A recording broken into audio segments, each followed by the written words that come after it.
Good morning, students. Welcome to Learners Academy. Good morning, sir.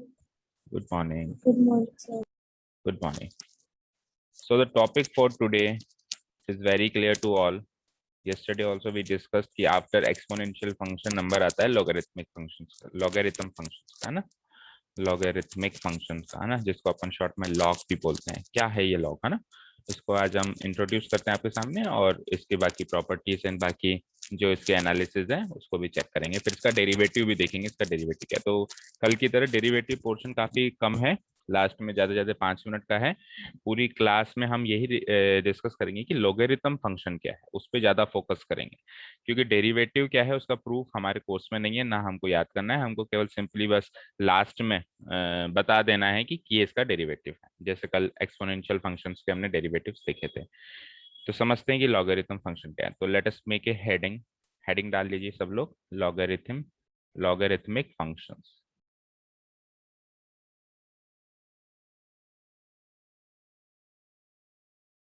Logarithmic functions.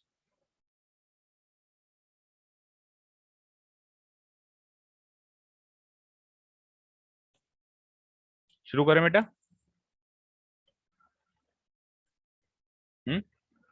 Ready हो?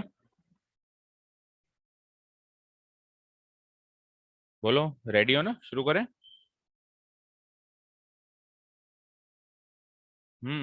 आवाज आ रही है मेरी?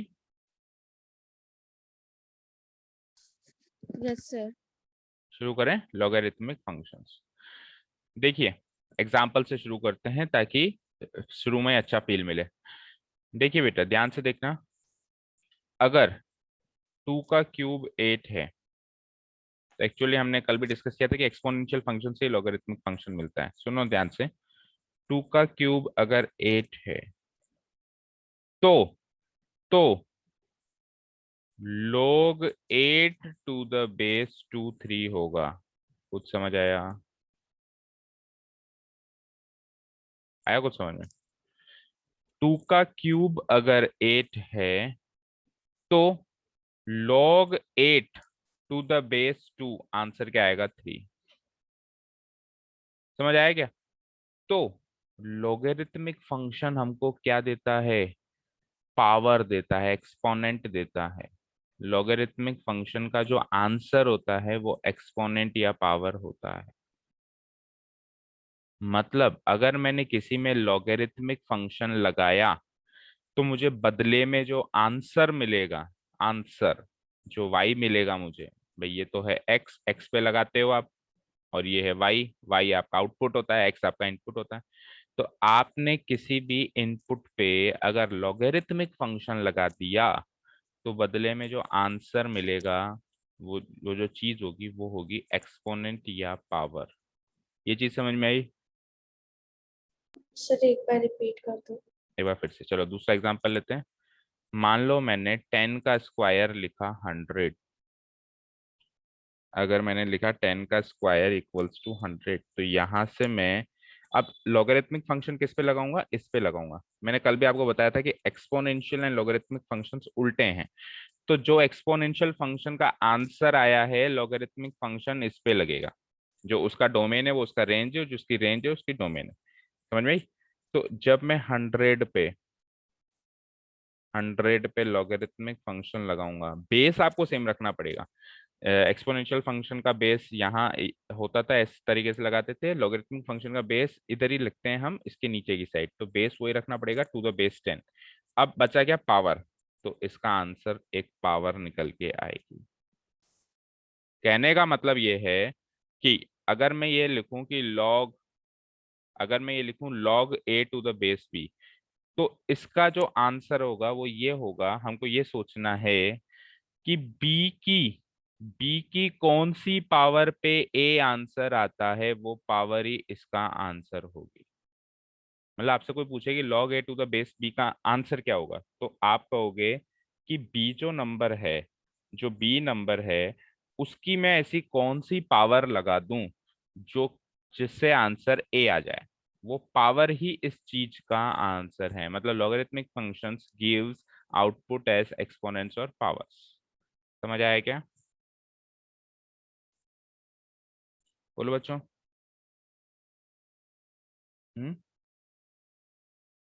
बोलो बोलो बोलो। समझ नहीं आ रहा क्या? रिप्लाई करो प्लीज, चुप मत रहो, रिप्लाई करो। समझ आया तो बोलो आया, नहीं तो बोलो नहीं आया।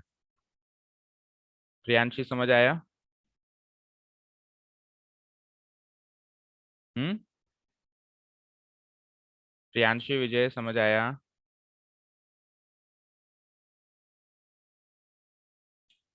तनिषा समझ आया? सर थोड़ा थोड़ा है। क्या नहीं आया बताओ उसमें, इस चीज में क्या चीज समझ में नहीं आई?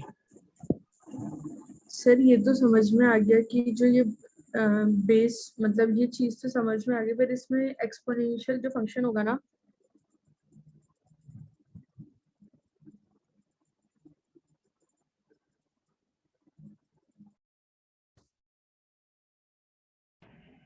आवाज आ रही है मेरी?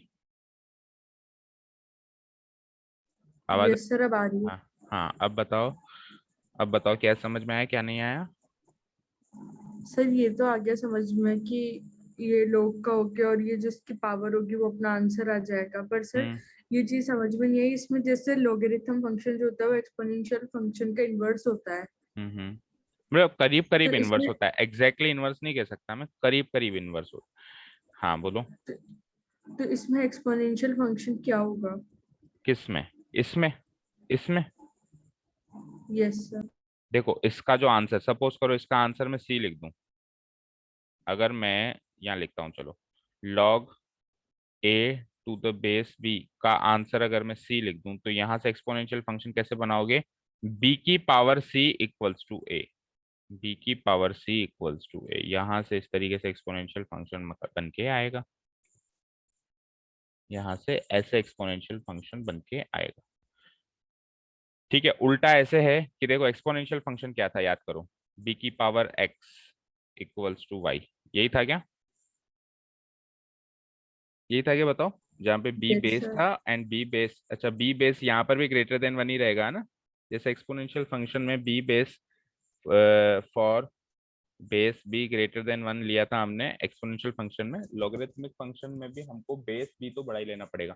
तो देखो बेटा, इनपुट क्या था? पावर। एक्सपोनेंशियल फंक्शन में इनपुट क्या था? पावर। पावर था या नहीं था? था ना। और आउटपुट था मेरा y, ये मेरा आउटपुट था। अब लॉगरिथमिक फंक्शन में ये जो y है ये हो जाएगा इनपुट, और ये x हो जाएगी मेरी आउटपुट, और बेस सेम रहेगा b, बेस सेम रहेगा b। ये y इनपुट जो था, मतलब जो एक तो मशीन है, एक मशीन है एक्सपोनेंशियल फंक्शन की, एक मशीन है लॉगरिथमिक फंक्शन की। यहाँ पे मैं अंदर x देता हूँ तो बदले में y निकल के आता है। तो यहाँ पे आप अंदर x क्या दे रहे हो? ये पावर ही तो अंदर दे रहे हो, पावर ही तो अंदर दे रहे हो आप x, जैसे x2 3 4 जो भी दे रहे हो, कोई भी रियल नंबर आप दे सकते थे, तो बदले में आंसर y निकल के आता था एक। अब इसमें आप ये जो y निकल के आ रहा है ये अंदर दे रहे हो लोगरिथमिक फंक्शन में, या इसका रेंज इसका डोमेन, इसका डोमेन इसका रेंज, और आंसर में x निकल के आ रहा है, यानी एक पावर निकल के आ रही है। बेस उसमें भी b था, बेस इसमें भी b है। बस उसको लिखने का तरीका ये होता था कि उसका बेस हम यहाँ लगाते थे इस पावर के नीचे, और इसमें हम बेस कहाँ लगाते हैं, इधर नीचे की साइड लिखते हैं। अभी समझ में आया थोड़ा बहुत, थोड़ा ज्यादा पहले से? हम्म। Yes sir. बाकी गर्ल्स भी जवाब दो। कनिष्का समझ में आया? Yes, sir. Yes, sir. And Priyanshi? Yes, sir. अब समझ में आया? ठीक है, तो इतना समझ में आ गया ना। तो मैं सिंपली बात करूं तो मैं ऐसे लिख सकता हूं कि if b to the power x equals to a है for any real number, for any real number b greater than one, for any real number b greater than one, ठीक है। फॉर x क्या था यहाँ पे? कोई भी real number था। For any real number x x कोई भी रियल नंबर था, for any real number x, और y a क्या था, इसका आउटपुट क्या निकल के आता था, ऑलवेज पॉजिटिव निकल के आता था, कल डिस्कस किया था। For any positive real number a, ये एक्सपोनेंशियल फंक्शन अगर ऐसे डिफाइंड है, positive for any positive real number a,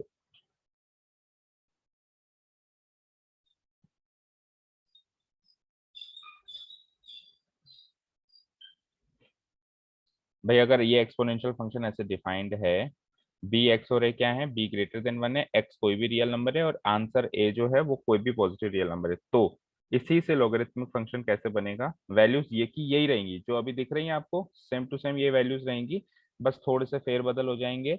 logarithmic function इसके आउटपुट पे अप्लाई होगा ए पर, बेस वही बी रखना है मुझे, और आंसर पावर देगा, यानी एक्स मेरा इसका आउटपुट हो जाएगा। देन लॉग ऑफ, या इस तरीके से लिखो, logarithm, then logarithm of a to the base b, to the base b is x, इसका आंसर x निकल जाएगा। Logarithm of a, logarithm of a किसका लॉगरिथम है साहब, जो उसका आउटपुट था उसका लॉगरिथम, उल्टा कर रहा हूँ मैं, फंक्शन इनवर्स कर रहा हूँ, और बेस वही रखूंगा, पहले भी b था अभी भी b है, और आंसर क्या निकल के आएगा, जो उसका इनपुट था, उसका इनपुट x था तो इसका आउटपुट x है। The logarithm of a to the base b is x, और इसको लिखते कैसे हैं, and it is denoted by, and it is denoted by logarithm of a to the base b is x, and it is denoted by, अभी मैंने लिख के बताया था एग्जाम्पल के टाइम, कैसे लिखते हैं, log a to the base b equals to x, इस तरीके से लिखते हैं। फॉर सेम टू सेम वही, फॉर b ग्रेटर देन 1, ठीक है, वो सेम टू सेम ही चलेगा कि a तो क्या था, any real positive real number, और x क्या था, एनी रियल नंबर, जैसा ऊपर थे वैल्यूज वो की वही रहेंगी, कुछ भी नहीं बदलेगा, क्योंकि बस आप डोमेन रेंज ही बदल रहे हो। तो उसकी डोमेन क्या थी, कोई भी रियल नंबर थी, और रेंज क्या थी, पॉजिटिव रियल नंबर थी, तो उल्टा हो जाएगा, अब इसकी डोमेन क्या हो जाएगी, पॉजिटिव रियल नंबर हो जाएगी, और इसकी रेंज क्या हो जाएगी, एनी रियल नंबर हो जाएगी। यहाँ तक लिखो और बताओ कोई चीज समझ में नहीं आई तो आगे बढ़े, फिर नहीं तो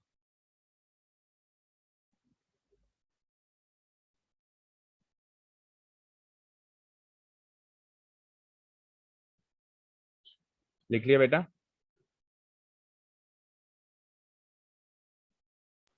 एक्सक्यूज मी सर। बोलो। सर फिर लॉग का क्या सिग्निफिकेंस हुआ, मतलब ये चीज तो अपन ऐसे भी पता लगा सकते हैं ना कि। सपोज करो मेरे को कोई ऐसा फंक्शन चाहिए, सिग्निफिकेंस तो आगे पता चलेगा, हमको कोई ऐसा फंक्शन चाहिए जिससे हमारा आंसर पावर निकल के आए, जिससे हमारा आंसर क्या निकल के आए, कुछ पावर निकल के आए, तो इसीलिए उस फंक्शन को हम कहते हैं लॉग फंक्शन, इसका आंसर एक पावर निकल के आती है। एक्सपोनेंशियल फंक्शन में जो पावर के रूप में बैठी थी वो इसका आंसर निकल के आती है।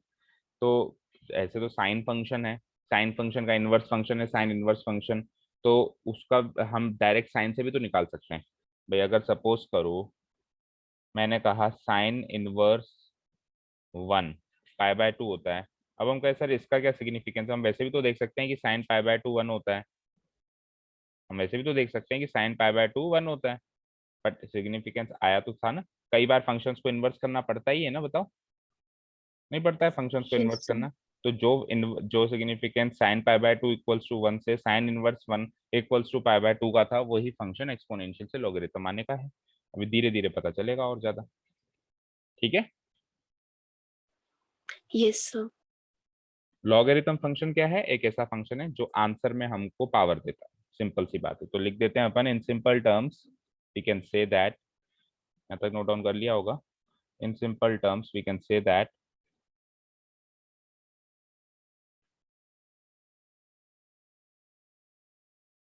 we can say that,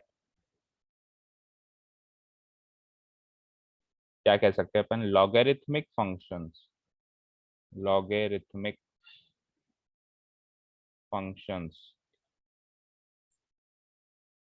are the inverses of exponential functions, which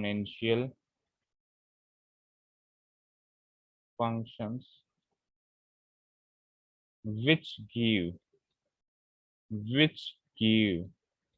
exponents or powers as outputs, which gives exponents or powers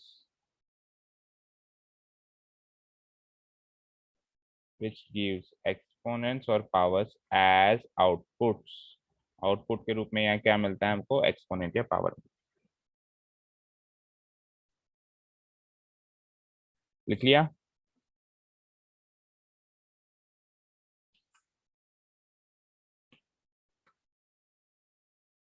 clear बेटा?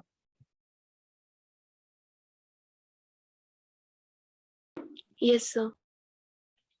ठीक है, तो अब जो डेफिनेशन आपकी बुक में दी हुई है डोमेन रेंज के हिसाब से वो भी लिख लेते हैं कि लॉगरिथमिक फंक्शन की डेफिनेशन क्या होती है। It is a function defined from R positive to R. वो देखो exponential R to R positive था, कल हमने लिखा था, और ये कैसे डिफाइंड है, आर पॉजिटिव टू आर। अब एक चीज समझो बेटा, ध्यान से देखो कि जब अपन ऐसे लिखते हैं बी की पावर एक्स, जैसे कल हमने एक्सपोनेंशियल फंक्शन ऐसे लिखा था, ऐसे लिखा था y इक्वल्स टू बी की पावर एक्स, बोलो ऐसे लिखा था। तो इसी स्ट्रक्चर से अगर अपन लॉगरिथमिक फंक्शन बनाएं तो क्या बनेगा, बोल के बताओ। इसी स्ट्रक्चर से अगर मैं लॉगरिथमिक फंक्शन बनाऊं तो क्या बनेगा, बोलो। Sir log B. Log B नहीं बेटा, बी तो बेस है, उसका आउटपुट क्या है, Y, log Y. Sir log Y B base to the base B, इसको रीड कैसे करेंगे, log Y to the base B equals to answer power निकल के आएगी एक्स। समझ एक्स। आया, समझ में आया? ठीक है, अच्छा सर, पहले आउटपुट बोलते हैं फिर बेस बोलते हैं। हाँ बेस तो बेस की जगह ही लगेगा, बस एक्सपोनेंशियल फंक्शन में बेस यहाँ लगता है, लॉगरिथमिक फंक्शन में बेस यहाँ लगेगा, बेस तो बेस की जगह ही लगेगा। ठीक है, आंसर मतलब इनपुट आउटपुट्स क्या थे कल वाले फंक्शन में, इनपुट आउटपुट्स यही तो थे, वाई और एक्स, यही तो इनपुट्स और आउटपुट्स थे। एक्स बढ़ाए जा रहे थे, वाई बढ़ रहा था, एक्स घटाए जा रहे थे, वाई घट रहा था। तो ये इनपुट आउटपुट अपनी जगह एक्सचेंज कर रहे हैं। अब इनपुट तो हो गया वाई और आउटपुट हो गया एक्स, कल इनपुट था एक्स और आउटपुट था वाई। बेस कल भी बी था, आज बेस आज भी है, बस लिखने का पोजीशन अलग है, वहां पे यहाँ लिखते थे, वहां पे यहाँ लिख रहे हैं। ठीक है, समझ आया यहाँ तक? Yes sir. यस अब सर। अब देखो, ये तो इस वाले स्ट्रक्चर से हमने ये बनाया, पर अब अपन लॉगरिथम एज ए फंक्शन बात करेंगे तो अपन ऐसे ना लिख के ऐसे लिखेंगे, log x to the base B, मतलब y equals to log x to the base B. अपन एज ए फंक्शन तो उसको ऐसे ही बात करेंगे ना, क्योंकि किसी भी फंक्शन में इनपुट तो अपन x लेते हैं ना, आउटपुट y लेते हैं ना। वो तो कल वाले चीजों से उल्टा कर रहे हैं तो ये स्ट्रक्चर बन रहा है, लेकिन इसका मतलब ये थोड़ा ना है कि अपन आउटपुट पे फंक्शन लगा के इनपुट लेके आएंगे। समझ रहे हो बात को? देखो कहने का मतलब ये है कि y equals to sine X अगर फंक्शन है तो इनवर्स फंक्शन ऑब्वियसली ये बनेगा इस स्ट्रक्चर से, तो sine inverse y equals to X. लेकिन जब अपन साइन इनवर्स को एज ए फंक्शन यूज करते हैं तब अपन फंक्शन तो ऐसे ही लिखते हैं ना, y equals to sine inverse X. भाई फंक्शन इनपुट पे लगा के तो इंडिपेंडेंट वेरिएबल पे लगा के तो डिपेंडेंट वेरिएबल लाओगे ना। समझ रहे हो बात को? हाँ जी, नो सर। नहीं कर समझे? दो। मुझे एक चीज बताओ, अपन कोई भी फंक्शन लिखते हैं जैसे y equals to F X, इसका मतलब क्या होता है, x तो इंडिपेंडेंट वेरिएबल है, या ये शॉर्ट में कहूँ तो ये है इनपुट, और y डिपेंडेंट वेरिएबल है, ये है आउटपुट। इसका मतलब यही होता है कि f एक ऐसी मशीन है, फंक्शन एक ऐसी मशीन है जिसमें मैं इधर से x देता हूँ, उधर से y निकलता है, x बढ़ाते हैं y बढ़ता है, कई बार x बढ़ाते हैं y घटता भी है। तो इस तरीके से फंक्शंस होते हैं। फर्स्ट चैप्टर में पढ़ा है अपन ने रिलेशंस एंड फंक्शंस, बताओ। Yes sir. यानी कि जहां जहां किसी भी फंक्शन में अपने को इनपुट की स्थान पे कुछ रखना है तो अपन एक्स रखेंगे, और आउटपुट के स्थान पे रखना है तो आप वाई रखोगे। फॉर एग्जांपल बहुत सारे फंक्शंस अपन ने पढ़े, Y is equals to X square plus one, Y is equals to 3x cube, Y is equals to modulus X. तो हर जगह आपने इनपुट में एक्स रखा और बदले में आंसर आपको वाई आउटपुट मिला ना, ऐसे ही चल रहा है। बोलो, ऐसे ही चल रहा है, नहीं चल रहा है? Yes sir. अब आप एक चीज समझो कि अगर आपने लिखा y is equals to X plus one, अब आप इसका इनवर्स फंक्शन निकालोगे तो x is equals to Y minus one है। तो अभी तो ये वाला स्ट्रक्चर तो यहाँ से बन के आया है, मतलब यहाँ पे मैं क्या लिख सकता हूँ, y is equals to F of X is equals to X plus one, ये इसका इनवर्स स्ट्रक्चर बना है। लेकिन अब इसी चीज को एज ए फंक्शन यूज करोगे तो आप एक्स एंड वाई को तो रिप्लेस करोगे ना, क्योंकि आउटपुट तो हमेशा y लोगे ना, y is equals to X minus one. आप इसको तो ऐसे ही बोलोगे ना कि एफ ऑफ एक्स यहाँ पे मतलब y माइनस वन के y की फॉर्म में थोड़ा ना फंक्शन बोलोगे, आप x की फॉर्म में फंक्शन बोलोगे कि F X is equals to Y minus one, ना लिखे एक्स माइनस वन। जब भी फंक्शन बोलना होता है, फंक्शन को डिफाइन करना होता है, तो इसी फॉर्म में डिफाइन करते हैं जिसमें इनपुट x लेते हैं। समझ में आ रहा है अभी, या अभी भी नहीं आया?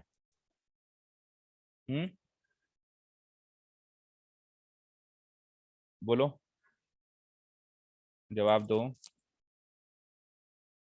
नहीं आया क्या? सर ये x माइनस वन क्यों किया? यानी कि आप लोग रिलेशंस एंड फंक्शंस चैप्टर को भूल चुके हो, या तो या फिर उस टाइम ध्यान नहीं दिया था। देखो बेटा, y क्या होता है मुझे बताओ, y क्या होता है? आउटपुट, फंक्शन की वैल्यू, होता है नहीं होता है? बोलो। Yes sir. x क्या होता है? इनपुट, यानी कि जो अपन उसमें इनपुट देते हैं। किसी भी फंक्शन में स्ट्रक्चर यही होता है कि y वेरिएबल को अपन आउटपुट की जगह लिखते हैं, x वेरिएबल को अपन इनपुट की जगह, कोई भी फंक्शन x y से। अब मुझे बताओ, इसी चीज को साइन फंक्शन में डालो तो आप क्या लिखोगे, y is equals to sine X, yes और नो? लिखोगे ऐसे, हाँ या ना? Yes sir. अब इसी चीज को साइन इनवर्स फंक्शन में डालो, उसी चीज को, तो आप ऐसे नहीं लिखोगे y is equals to sine inverse X. Yes sir.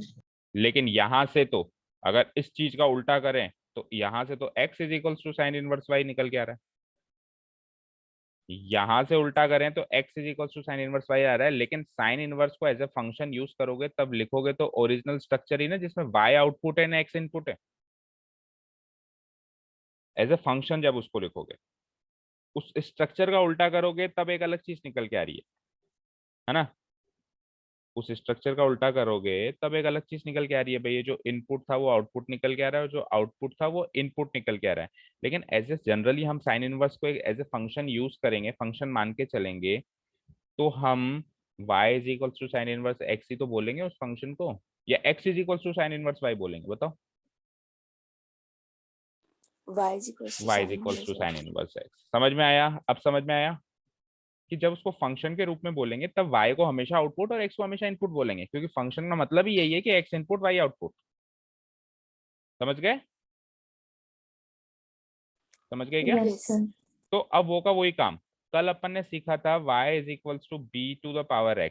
उल्टा करने पर तो ये आ रहा है कि log log x पे लग रहा है, उल्टा करने पर log x पे लग रहा है, मतलब कल वाला आउटपुट आज, कल वाला इनपुट आज आउटपुट है, कल वाला ये इनपुट जो है, सॉरी उल्टा लिख दिया मैंने, log y पे लग रहा है ना, कल वाला जो आउटपुट है वो आज इनपुट है, बेस सेम है, और कल वाला इनपुट आज आउटपुट है। तो ये तो इसका उल्टा किया तो इसे स्ट्रक्चर समझ में आया, समझाने के लिए है वो, ये आपको समझाने के लिए है कि कल वाला आउटपुट आज इनपुट है और कल वाला इनपुट आज आउटपुट है। कल वाला क्या लिख रहा हूँ मैं, एक मिनट रुको, ये आउटपुट था, उल्टा लिख दिया फिर से, सॉरी। कल वाला जो ये आउटपुट है वो आज इनपुट की जगह पे लग रहा है, और कल वाला जो इनपुट है वो आउटपुट की जगह लग रहा है, ये आपको समझाने के लिए। लेकिन लॉगरिथम को एज ए फंक्शन जब यूज करेंगे तब अपन ऐसे लिखेंगे, y is equals to log x to the base b। Same to same अभी जो मैंने साइन वाली चीज में करके बताया आपको, इनपुट हमेशा x को लिया जाता है किसी भी फंक्शन में, एंड आउटपुट हमेशा y को लिया जाता है। ठीक है? सर फिर भी डेफिनेशन तो वही रहेगी ना अभी भी? डेफिनेशन ये रहेगी बेटा, logarithm as a function, logarithm as a function definition ये रहेगी, जिसमें x एक नंबर है जिसके ऊपर मैं लॉगरिथम लगा रहा हूँ, तो आउटपुट जो निकल के आ रहा है y एक पावर निकल के आ रहा है। कल वाली डेफिनेशन का उल्टा करोगे तो वहां पे आउटपुट, वहां पे पावर को इन एज एन इनपुट यूज किया था, यहाँ पे पावर एज ए आउटपुट है तो सेम ही, ये पावर है ये पावर है, लेकिन कल पावर को इनपुट वेरिएबल की तरह यूज किया है, आज पावर को आउटपुट वेरिएबल की तरह यूज करेंगे, क्योंकि ये लॉगरिथम फंक्शन पावर देता है आउटपुट में।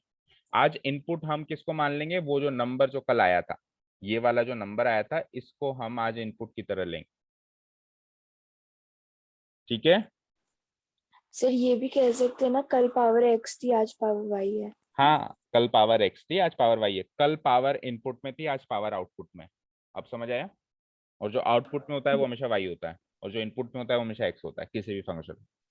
ठीक है। Yes sir. ठीक है ना। तो अब इसको logarithm as a function define करूं मैं, logarithm as a function define करूं, तो आई कैन से कि f एक function which is defined from, अब की बार जो मैं इनपुट दे रहा हूं वो कल जो इनपुट था वो क्या था, कोई भी रियल नंबर, और आउटपुट क्या था, कोई भी पॉजिटिव रियल नंबर। तो आज इनपुट है कोई भी पॉजिटिव रियल नंबर, और वहां से आउटपुट जाएगा कोई भी रियल नंबर। दैट इज जो एक्स में दूंगा, जो एक्स में दूंगा वो होगा कोई भी पॉजिटिव रियल नंबर। यानी कि मैं आज हमारी डोमेन को मेरे को स्ट्रिक्ट करना पड़ेगा रियल नंबर पॉजिटिव तक, लेकिन आंसर इसका जो लॉगरिथमिक फंक्शन का जो आंसर आएगा, यानी पावर जो आएगी, जो y मिलेगा, वो एनी रियल नंबर हो सकती है। और इसका मतलब होता है y इक्वल्स टू, इसका मतलब होता है लॉग लॉग मैं इनपुट क्या दे रहा हूँ, x दे रहा हूँ, बेस को हम b से डिनोट कराएंगे हर जगह, इक्वल्स टू y फॉर, और वो जो बेस है कल भी 1 से बड़ा होना चाहिए था, आज भी 1 से बड़ा होना चाहिए। ये logarithm as a function define हो गया। लिख लो, x इनपुट दोगे, y आउटपुट दोगे, और y जो है वो कोई भी रियल नंबर, यानी जो पावर है वो कोई भी रियल नंबर निकल के आ सकती है। और जिस नंबर पे लॉगरिथम फंक्शन अप्लाई होगा, जिस नंबर पे लॉगरिथम फंक्शन अप्लाई होगा वो हमेशा पॉजिटिव रियल नंबर होना चाहिए, बेस b एक रियल नंबर होना चाहिए ग्रेटर देन 1, तभी ये फंक्शन डिफाइन होगा। लेस देन 1 बेस पर ये फंक्शन, या इक्वल टू 1 बेस पर भी लॉगरिथम फंक्शन डिफाइंड नहीं है, केवल बेस b ग्रेटर देन 1 पर ही वो डिफाइंड है। लिख लिया यहाँ तक।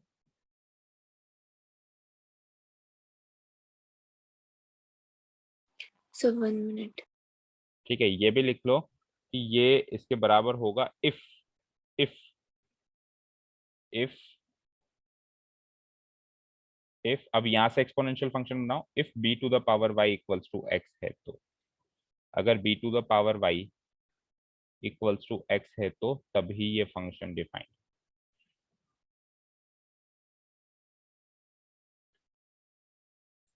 अगर b की पावर y x आता है तो ही log x to the base b y आएगा।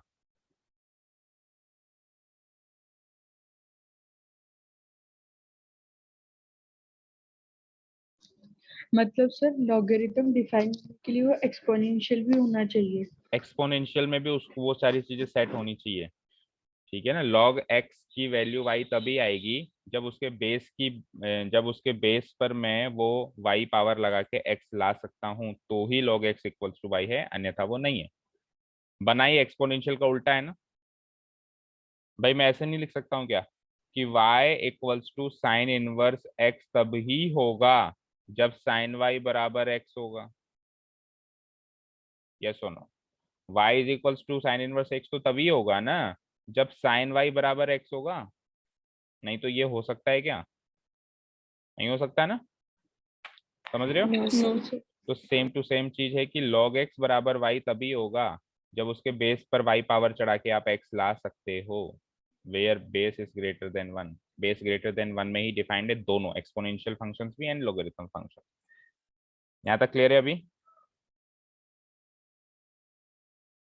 क्लियर है। और सर ये नेगेटिव वैल्यूज के लिए डिफाइन नहीं होगा ना?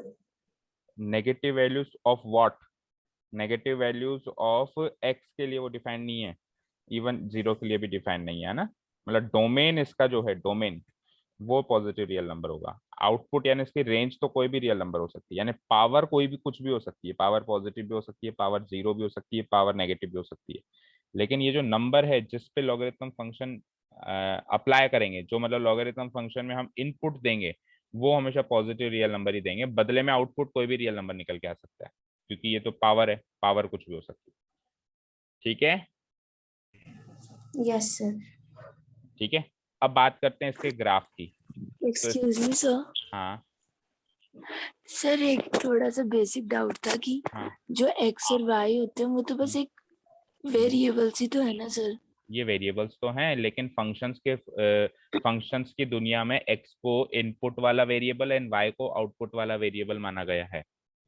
फंक्शंस की दुनिया में हम हमेशा y बराबर एफ ऑफ एक्स लिखते हैं। इस तरीके से कम लिखा जाता है कि x बराबर एफ ऑफ वाई। ये तो जब अपन क्वेश्चन सॉल्व कर रहे हैं और बीच में ऐसा कुछ बन गया तो ठीक है, अन्यथा हम हमेशा आप बताओ आपने कितनी बार y is equals to F of x लिखा और कितनी बार x is equals to F of y लिखा? ये ज्यादा बार लिखा सर है, हमेशा यही लिखते हैं 99% केसेस में। तो एक्स एंड वाई वेरिएबल्स हैं, लेकिन एक्स फंक्शंस की दुनिया में हमेशा इनपुट वाला वेरिएबल माना गया है और वाई उसका आउटपुट वाला वेरिएबल। इसका सबसे बड़ा एग्जांपल है कि जब भी अपन ग्राफ बनाते हैं तो एक्स एक्सिस हॉरिजॉन्टल लिखते हैं, वाई एक्सिस वर्टिकल लिखते हैं। दैट मीन्स ये इनपुट ये आउटपुट। कितनी बार हमने ग्राफ ऐसे बनाया होगा कि एक्स इधर लिखा वाई इधर लिखा? एक बार भी नहीं बनाया होगा शायद। तो उल्टा नहीं करते ना नो अपन। सर। ठीक है, क्लियर है? Yes sir. ओके, अब इसका ग्राफ देख लेते हैं। तो इसका ग्राफ देखो कुछ ऐसा बनता है।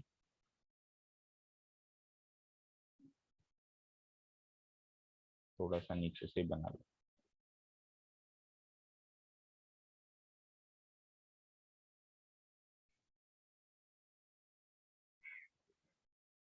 इसका ग्राफ कुछ ऐसा बनता है। सेकेंड एंड थर्ड क्वाड्रेंट में तो डिफाइंड ही नहीं है, तो वो स्पेस से कम बना लीजिए आप। डिफाइंड ये किसमें है? फर्स्ट एंड फोर्थ क्वाड्रेंट में। और जो वो था वो फर्स्ट एंड सेकंड क्वाड्रेंट में डिफाइंड था, वो थर्ड फोर्थ क्वाड्रेंट में डिफाइंड नहीं था। एक मिनट, सीधी नहीं बन रही। ठीक है, हाँ जी देखो बेटा, कल वाले फंक्शन में जो इनपुट था वो तो नेगेटिव पॉजिटिव दोनों ही था। सॉरी, जो कल वाले फंक्शन में इनपुट था वो नेगेटिव पॉजिटिव दोनों था। हाँ बिल नहीं, कल वाले फंक्शन में एक्स जो था, पावर कुछ भी हो सकती है, सही है। जो कल वाले फंक्शन में जो इनपुट था वो नेगेटिव पॉजिटिव, मतलब एक्स की वैल्यू नेगेटिव भी जा रही थी पॉजिटिव भी जा रही थी, लेकिन वाई की वैल्यू हमेशा पॉजिटिव जा रही थी, वाई नेगेटिव नहीं हो रहा था। मतलब वो जो ग्राफ था कल इधर इसको टच नहीं कर रहा था ना, मतलब नीचे नहीं आ रहा था। इसके नीचे आएगा तभी तो वाई नेगेटिव होगा। एक्स एक्सिस के नीचे ही तो होता है वाई नेगेटिव, एक्स एक्सिस के ऊपर तो वाई हमेशा पॉजिटिव होता है ना। तो कल वाले फंक्शन यस। में इनपुट जो हो रहा था वो नेगेटिव पॉजिटिव दोनों हो रहा था, लेकिन आउटपुट हमेशा पॉजिटिव ही दे रहा था। आज उल्टा है। आज वाले फंक्शन में इनपुट जो है, जो इनपुट है वो क्या हो जाएगा? केवल पॉजिटिव रहेगा, केवल पॉजिटिव रहेगा। इनपुट पॉजिटिव रहने का मतलब है कि आप इस वाई एक्सिस को क्रॉस लेफ्ट साइड नहीं जाएंगे, इसके राइट साइड ही रहेंगे, इसके लेफ्ट साइड नहीं जाएंगे। लेकिन जो आउटपुट है वो नेगेटिव पॉजिटिव दोनों हो सकता है। तो आपको इसके इधर इधर रहना है और नेगेटिव पॉजिटिव दोनों रखना है। दैट मीन्स आप फर्स्ट एंड फोर्थ क्वाड्रेंट में मूव करेंगे। कल फर्स्ट एंड सेकंड क्वाड्रेंट में मूव कर रहे थे, आज फर्स्ट एंड फोर्थ क्वाड्रेंट में मूव करेंगे। तो मैं शुरुआत उसी से करता हूँ। देखो हमारे पास है log x to the base b equals to y। तो मैं शुरुआत करता हूँ। देखो इनपुट आप क्या ले सकते हो? केवल पॉजिटिव रियल नंबर ले सकते हो और कोई नहीं ले सकते। आउटपुट आप क्या ले सकते हो? आउटपुट आप ले सकते हो एनी रियल नंबर, पॉजिटिव या नेगेटिव दोनों। सपोज करो आपने बेस मान लिया, आपने बेस मान लिया 1 को। अगर आपने log 1 लगाया, अब आप बेस कुछ भी मान लो, आपका आंसर हमेशा 0 आएगा। यानी कि 1 इनपुट देते ही आउटपुट हमेशा 0 आएगा। यानी 1,0 इस पे इस वाले फंक्शन के लॉगरिथम कल 0,1 लाया कर रहा था, याद करो। कल 0,1 पॉइंट हमेशा उस पर लाया कर रहा था, ये वाला पॉइंट। आज ये वाला पॉइंट हमेशा लाया करेगा। क्यों? क्योंकि देखो अब आप बेस कुछ भी ले लो। सपोज करो आप 2 बेस लेते हो, तो मुझे बताओ 2 की पावर 0 1 होता है क्या? 2 की पावर 0 1 होता है क्या? यस और नो? Yes sir. अच्छा, बेस 3 ले लो, तो 3 की पावर 0 भी 1 होता है नहीं होता है? Yes sir. 3 की पावर 0 भी 1 होता है। आप 4 ले लो, तो 4 की पावर 0 भी 1 होता है। तो बेस आप फलाना ढिकना कुछ भी ले लो, एक्स वाई जेड कोई भी बेस आप ले लो। अगर आप 1 लाना चाहते, 1 पर लॉगरिथम फंक्शन अप्लाई करना चाहते हो तो आउटपुट हमेशा 0 ही मिलेगा। तो 1,0 यानी कि इस वाले फंक्शन पे हमेशा लाई करेगा। समझ में आई बात?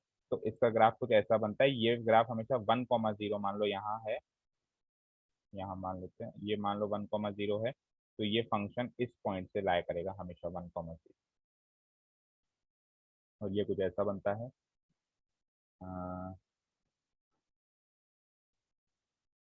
ठीक है, और 2-3 ग्राफ और बना देता हूँ।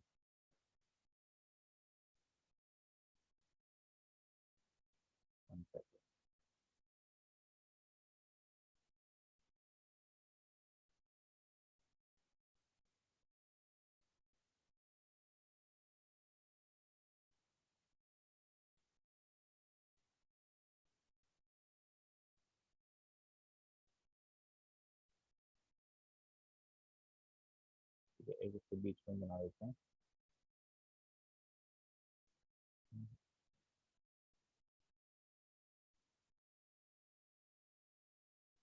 डिजिटल प्लेटफॉर्म पे ड्राइंग बड़ी ही एक हैप्टिक टास्क है, तो कुछ ऐसा है। ठीक है, तो ये जितने भी फंक्शंस हैं, लॉगरिथम फंक्शन कोई सा भी होगा वो इस पॉइंट से जरूर पास होगा, यानी 1,0 से पास जरूर। इस पॉइंट को आप मार्क कर दो 1,0। अच्छा, अब ये जो फंक्शन है लॉगरिथम फंक्शन, ये बहुत सारे हैं। ये क्या है, बेस को बदल बदल के आ रहे हैं। ये कुछ अलग बेस से, ये कुछ अलग बेस से, ये कुछ अलग बेस से। अच्छा, जैसे ही अपन बेस को बढ़ा रहे थे कल, याद करो, तो फंक्शन उस साइड मूव हो रहा था, वाई एक्सिस की तरफ मूव हो रहा था। बताओ, कल वाली टाइप में, कल वाली जगह जैसे ही अपन फंक्शंस को बढ़ा रहे थे और बेस को बढ़ा रहे थे, तो फंक्शन इसकी पर होता जा रहा था और वाई की साइड शिफ्ट हो रहा था, वाई एक्सिस की तरफ जा रहा था। बताएं, हो रहा था नहीं हो रहा था? ऐसे करके फंक्शंस थे ना भाई, इस वाले पॉइंट से बहुत सारे फंक्शंस थे, तो जैसे जैसे अपन बेस बढ़ा रहे थे वो उधर की साइड जा रहा था। मतलब 2 की पावर x, 3 की पावर x, 4 की पावर x, जैसे जैसे बेस बढ़ाए जा रहे हो तो फंक्शन वाई की तरफ शिफ्ट हो रहा था नहीं हो रहा था? बताइए। Yes yes. सर। अब की बार क्या होगा, बेस बढ़ाएंगे तो वो एक्स की तरफ शिफ्ट होगा, क्योंकि हर चीज उल्टी हो रही है। ठीक है, तो यानी कि ये ऊपर ही ऊपर वाला फंक्शन मैं कह सकता हूँ कोई छोटे बेस पर है, ये उससे बड़े बेस पर है, और ये इससे बड़े बेस पर है। और थोड़ा सा बड़ा बेस कर दो तो फंक्शन थोड़ा सा ऐसे और हो जाएगा, और थोड़ा बड़ा बेस कर दो तो ऐसे हो जाएगा। अच्छा, इधर तो ये एक्स की तरफ शिफ्ट होगा, और इधर से इसकी जो पूंछ है, ये जो टेल है, ये टेल इस वाई की तरफ शिफ्ट होती चली जाएगी। मतलब ये जो टेल है बेटा, इस वाले फंक्शन की टेल है। ठीक है, जैसे बेस बढ़ाया तो ये वाला जो मुंह है वो तो एक्स एक्सिस की तरफ शिफ्ट हो गया, और इसका जो ये टेल है वो वाई एक्सिस की तरफ शिफ्ट हो गई। फिर वापस से ये वाई एक्सिस की तरफ शिफ्ट हो गई, और ये एक्स एक्सिस की तरफ शिफ्ट हो गई। कल इस जस्ट इसका उल्टा हो रहा था, है ना? जस्ट इनवर्स फंक्शन है, वैसे भी मैंने कहा है। तो मैं इन तीनों फंक्शन को कोई भी नाम दे सकता हूँ। तो जैसे कल अपन ने नाम दिए थे उनको ई और 10 की बेस पर, तो आज भी अपन ई और 10 का बेस यूज करेंगे। तो देखो, तो मैं 3 बेस ले लेता हूँ समझने के लिए। टू, एक तो 2 बेस ले लेता हूँ, एक ई ले लेता हूँ, और एक 10 ले लेता हूँ। तो मुझे बताओ 2 ई और 10 में से सबसे छोटा कौन सा है? 2 ई और 10, ई की वैल्यू कल बताई थी मैंने, है ना? 2 ई और 10 में से सबसे छोटा कौन सा है, बोलो? 2। 2। तो मैं इसको ले लेता हूँ, इस फंक्शन को, y equals to log x to the base 2, सबसे छोटा बेस। अब बेस बढ़ाते जाओ, x की तरफ आते जाओ, उससे बड़ा बेस e होता है, log e, log x to the base, और उससे बड़ा फिर 10 ले लो, एक है ना, log x to the base. और जैसे अभी आपने 11 ले लिया तो और थोड़ा इधर आ जाएगा, 12 ले लिया तो, मतलब 3 लॉगरिथम फंक्शंस मैंने एक ही ग्राफ में ड्रॉ किए, ताकि आप कंपेयर कर सको कि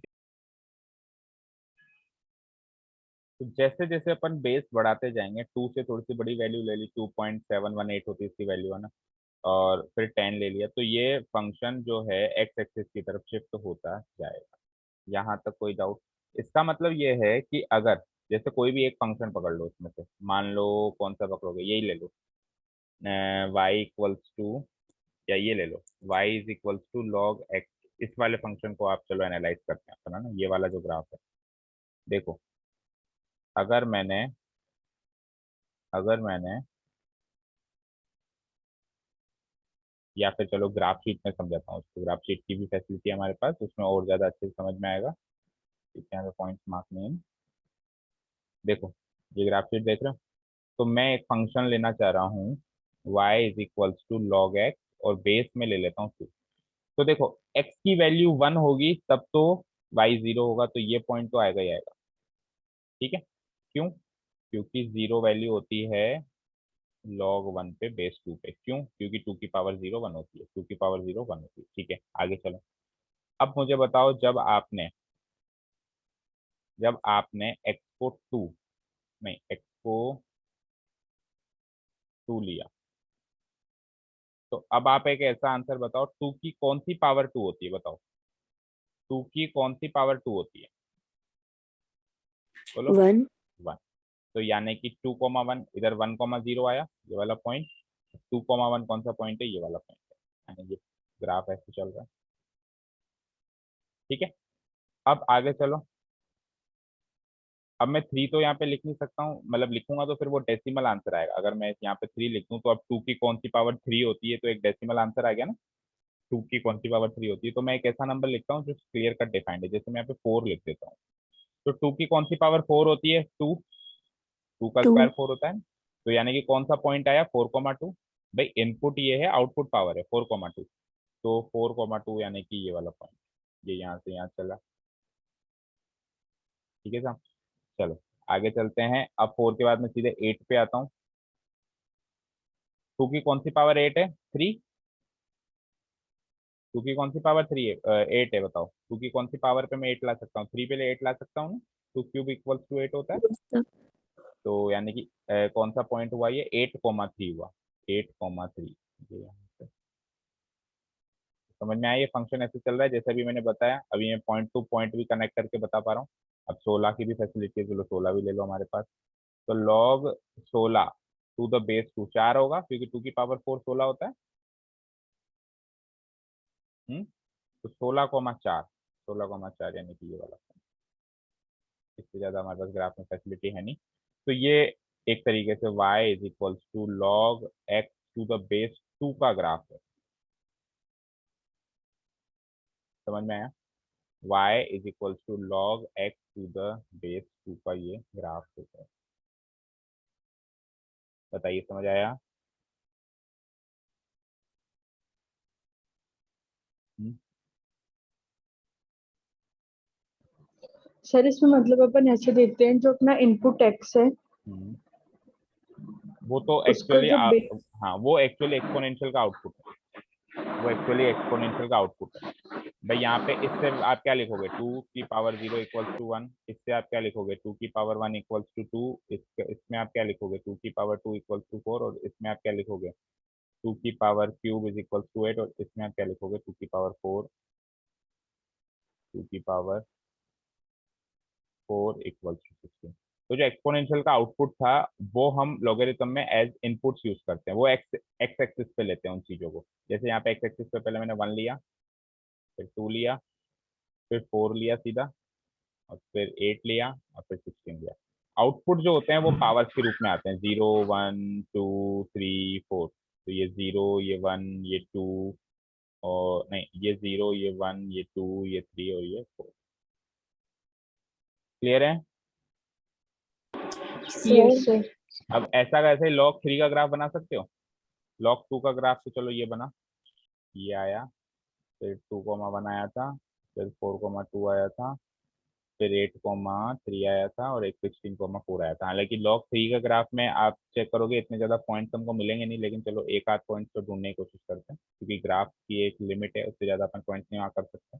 ये तो हो गया log y is equal to log x to the base 2। अब to the base 3, to the base 3 अगर मैं बनाऊं, तो मुझे बताओ ये 1,0 तो आएगा ही आएगा।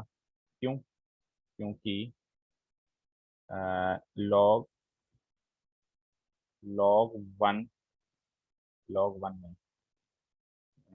1,0 है ना ये। हाँ सही है, log 1 टू द बेस 3 0 होगा, क्योंकि 3 की पावर 0 1 होती है। क्यों होगा ये, 3 की पावर 0 1 होती है। तो कौन सा पॉइंट मिला मुझे, 1,0 1,0 है। अब 3 बेस पे आगे बढ़ते हैं। तो 3 बेस पे आगे आप सीधे 3 पे लगाओ, तो 1 आंसर आएगा, क्योंकि 3 की पावर 1 3 होती है। तो पॉइंट क्या मिला आपको, 3,1। 3,1 कहाँ है साहब, ये रहा। तो ये वाला ग्राफ थोड़ा ऐसे चल रहा है। ठीक है, अब लॉग बेस 3 पे 139 पे लगाओ, तो आंसर 2 आ जाएगा। क्यों? क्योंकि 3 का स्क्वायर क्या होता है, 9 होता है। तो क्या पॉइंट मिला आपको, 9,2। 9, 2 this 1, ये ग्राफ ऐसे गया, ठीक है। और तीसरे का हमारे पास रेंज ही नहीं है, मतलब इतना ग्राफ ही नहीं है, क्योंकि वो 1 की ये 1, ये 3, ये 9, अब क्या आना चाहिए, 27 आना चाहिए, है ना। तो बेस 3 27 और आंसर फिर उसका 3 होगा, क्योंकि 3 का क्यूब क्या होता है, 27 होता है। तो पॉइंट मिला मुझे 27,3, और 27 हमारे रेंज में है ही नहीं, वो कहीं आगे यहाँ पे आएगा, तो वो इस जगह पे मान लो ये पॉइंट आ जाएगा। तो आप चेक करो, ये वाला ग्राफ तो था y equals to log x to the base 2, और ये वाला ग्राफ है y is equals to log x to the base 3। तो बेस बढ़ाते ही देखो ग्राफ जो है x की तरफ शिफ्ट हो गया। ये दो अलग अलग फंक्शन है जो मैंने एक ही ग्राफ पे ड्रॉ किए हैं। कहने का मतलब ये है कि दो अलग अलग लॉगरिथमिक फंक्शंस एक्स एक्सिस की तरफ तब शिफ्ट होते चले जाएंगे जैसे जैसे मैं बेस को इंक्रीज करता चला जाऊंगा। क्लियर है? ठीक है। अच्छा, सर इन दोनों में से ज्यादा स्टीपर कौन होगा? स्टीपर तो अब आप एक्स एक्सिस की रेस्पेक्ट में कह रहे हो या वाई एक्सिस की रेस्पेक्ट में कह रहे हो, बताओ। अगर एक्स एक्सिस की रेस्पेक्ट में कह रहे हो तो स्टीपर ही है, वाई एक्सिस की रेस्पेक्ट में तो ऑब्वियसली जो जिसका बेस कम है वो है। ठीक है ना, समझ में आई बात? बोलो। तो सर दोनों की रिस्पेक्ट में सेम ही तो होगा ना? भाई स्टीपर का मतलब होता है कि आप वाई एक्सिस की तरफ टेंड करना चाह रहे हो, एक्स एक्सिस। आप स्टीपर वर्ड को भूल जाओ, आप ऐसे देखो किसकी तरफ टेंड कर रहा है। उधर बेस बढ़ा रहे थे तो वो वाई एक्सिस की तरफ टेंड कर रहा था। स्टीपर वर्ड तो हमने निकाला था, आपकी बुक में कहीं नहीं है स्टीपर वर्ड, है ना। समझने के लिए खड़ा, स्टीपर मतलब होता है खड़ा हो जाना। तो अब आप इसको steeper in respect of x समझो, तो एक्स की तरफ टेंड कर रहा है, ये वाई की तरफ टेंड कर रहा है। तो ये देखो एक्सपोनेंशियल फंक्शन वाई की तरफ टेंड करता है अगर बेस बढ़ाते हैं, और लॉगरिथमिक फंक्शन एक्स की तरफ टेंड, एक्स एक्सिस की तरफ टेंड करता है अगर अपन बेस बढ़ाते हैं। ठीक है, क्लियर है अभी? हम्म सर एक बार इसी में एक्सपोनेंशियल फंक्शन ही बता दो ना। एक्सपोनेंशियल फंक्शन बताएं इसमें देखो। देखो बेस क्या लेना है, 3 लेना है, 2 लेना है, ये बताओ। टू। बेस टू, ठीक है। तो बेस 2 लेना है तो ये 3 वाले को मिटा दो। तो बेस 2 लेना है मुझे, इसको डिलीट कर दूं ये सारी ऑब्जर्वेशन को। तो एक्सपोनेंशियल फंक्शन में इनपुट पावर होती है, क्लियर है, ये चीज तो क्लियर है ना। एक्सपोनेंशियल फंक्शन में इनपुट क्या होती है बेटा, पावर होती है। पावर। बेस आप 2 लेना चाहते हो, बेस 2 फिक्स हो गया। इनपुट आपने पावर दी, अच्छा इनपुट्स आप नेगेटिव पॉजिटिव कुछ भी दे सकते हो। तो अपन 0 से स्टार्ट करते हैं। आंसर क्या आया, 1, यानी 0,1 यानी ये वाला पॉइंट। फिर आपने पावर बढ़ाई 2, यानी 1,2 कौन सा वाला पॉइंट होगा, ये वाला पॉइंट। फिर आपने पावर बढ़ाई बढ़ाई 4, यानी कि 2,4 कौन सा पॉइंट होगा, 2,4 ये वाला पॉइंट। फिर आपने और पावर बढ़ाई 8, यानी 3,8 कौन सा पॉइंट होगा, 3,8 दिस वन। और फिर 16 का तो हमारे पास स्कोप ही नहीं है। तो ये बन गया साहब आपका exponential function to the base 2। इसको मैं लिख सकता हूँ y इज इक्वल्स टू 2 की पावर x। बेस 2 पर ये एक्सपोनेंशियल फंक्शन है, बेस 2 पर ये लॉगरिथमिक फंक्शन है। और अभी हम आगे में बताने वाला था, अब आपने यहीं पे जिक्र कर दिया है तो मैं आपको बता देता हूँ। अच्छा, इसको अब मैं डिलीट कर देता हूँ। जिस तरीके से ये एक्सपोनेंशियल फंक्शन y एक्सिस को टच नहीं करता था, कितना भी करीब आ जाए, लेकिन ये y एक्सिस को टच नहीं करता था ना। अभी मैं नेगेटिव लूंगा तो ये नेगेटिव लार्ज वैल्यूज भी देगा ना। तो उसी तरीके से लॉगरिथमिक फंक्शन एक्स एक्सिस को टच नहीं करता, सॉरी ये एक्स एक्सिस को टच नहीं करता था, और ये वाई एक्सिस को टच नहीं करेगा कितना भी इसके करीब आ जाए। तो आप देख सकते हो कि अगर मैं x इक्वल्स टू वाई को एक मिरर मान लूं, एक आइडेंटिटी फंक्शन को अगर मैं मिरर मान लूं, तो ये दोनों फंक्शंस एक दूसरे की मिरर इमेजेस होती हैं, क्योंकि हैं ही दोनों की उल्टी। और कोई भी इनवर्स फंक्शन एक दूसरे की मिरर इमेज होता है, कोई भी, केवल ये नहीं, कोई भी दो इनवर्स फंक्शन आप एक ही ग्राफ पे ड्रॉ कर दोगे ना, तो वो हमेशा एक दूसरे की मिरर इमेजेस बनेंगे। समझ में आया? बेस सेम लेना, लेकिन यहाँ पे बेस 2 लिया तो यहाँ पे बेस 2 लेना, 3 लिया तो 3 लेना। बोलो, समझ आया? Yes sir. सबको समझ में आ रहा है? Yes sir. तो यस अब सर। चले अपने ओरिजिनल नोट्स पे। तो जैसे कल अपन ने कुछ ऑब्जर्वेशंस लिखे थे, आज इसके भी लिखेंगे। ये तो हो गया हमारा ग्राफ, है ना। ठीक है, अब आप एक हेडिंग डालो, यही वाला ग्राफ अभी वाला ही ड्रॉ कर लो। एक्सपोनेंशियल फंक्शन, एक्सपोनेंशियल फंक्शन, अभी 2 वाला ही एग्जांपल ले लेते हैं। चलो, एक्सपोनेंशियल फंक्शन, ठीक है, and logarithmic function, and logarithmic function to the same base 2, to the same base, दोनों सेम बेस 2 पे ले लूँ मैं, टू द सेम बेस लिख लो, चाहे 2 या 3, वो तो बात की बात है। To the same base on the same graph अगर अपन बनाए, ऑन द सेम ग्राफ अगर अपन बनाए तो क्या होगा, एक दूसरे की मिरर इमेजेस बनेंगी। ये एनालिसिस अपन ने जब और दूसरे इनवर्स फंक्शंस किए थे तभी भी किया था, अगर आपको याद हो तो। साइन एंड साइन इनवर्स एक ही में बना के बताया था मैंने, फिर मैंने कहा था कि देखो ये मिरर इमेजेस हैं। कॉस एंड कॉस इनवर्स एक में बना के दिखाया था। तो फटाफट से ग्राफ बना लो। अब चारों क्वाड्रेंट बनाना, क्योंकि चारों क्वाड्रेंट काम आने वाले हैं। उसमें फर्स्ट एंड सेकंड क्वाड्रेंट काम आने आएगा, हालांकि थर्ड क्वाड्रेंट कहीं भी काम नहीं आएगा। थर्ड क्वाड्रेंट काम नहीं आएगा तो फिर इसको थोड़ा सा इधर बना लेते हैं। चलो, first second and fourth quadrant काम आएंगे ना, नहीं फिर सर लेकिन। इससे पहले वाला ग्राफ भी नोट करना था क्या? हाँ बिल्कुल, उसमें हमने ये शो किया ना भाई, जैसे बेस बढ़ रहा है वैसे वैसे हमारा ये जो ग्राफ है एक्स एक्सिस की तरफ शिफ्ट कर रहा है। ये नोट तो करना ही था, अब आप वीडियो से नोट करना, ठीक है। तो सर एक बार दिखा दे, स्क्रीनशॉट ले लेंगे। एक मिनट रुको, ये पॉइंट यहाँ पे, ये पॉइंट यहाँ पे है ना, एक बार ये वाला बना लेते हैं। तो ये वाला ग्राफ तो इस पॉइंट से पास होता हुआ ऐसे जाएगा, ठीक है। और ये वाला ग्राफ इस पॉइंट से पास होता हुआ ये भी इसको टच नहीं करेगा, कुछ ऐसे जाएगा, ठीक है। और अगर x इक्वल्स टू वाई आप एक आइडेंटिटी फंक्शन का ग्राफ ड्रॉ करें,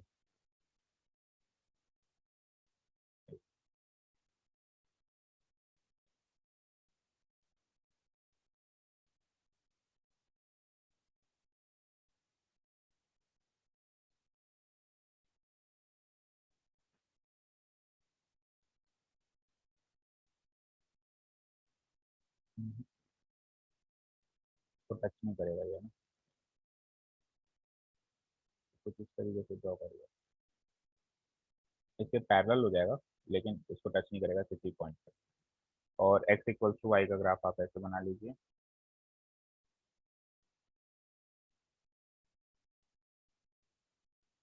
तो ये वाला ग्राफ तो है y is equals to b की पावर x, और ये वाला ग्राफ है y is equals to log x to the base b। दोनों में बेस b है। ये तो एक्सपोनेंशियल फंक्शन का ग्राफ है, ये y is equals to x identity function है जो कि एज ए मिरर काम कर रहा है। देख लो भाई, ऊपर से क्या छूट गया था, जल्दी से देखो, देख लिया। Yes sir. चलें,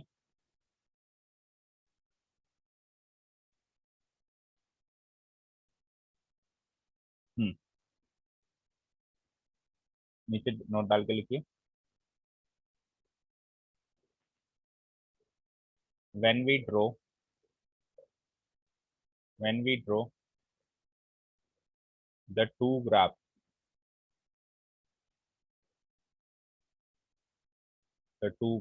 पहला तो exponential function graph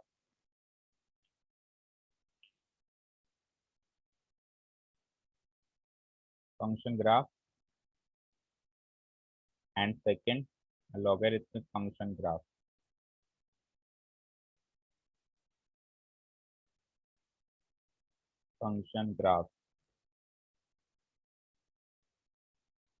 to the same base, दोनों सेम बेस होने चाहिए। जैसे to the same base b ले लिया मैंने, बी कोई भी नंबर हो सकता है, ग्रेटर देन 1 होना चाहिए बस।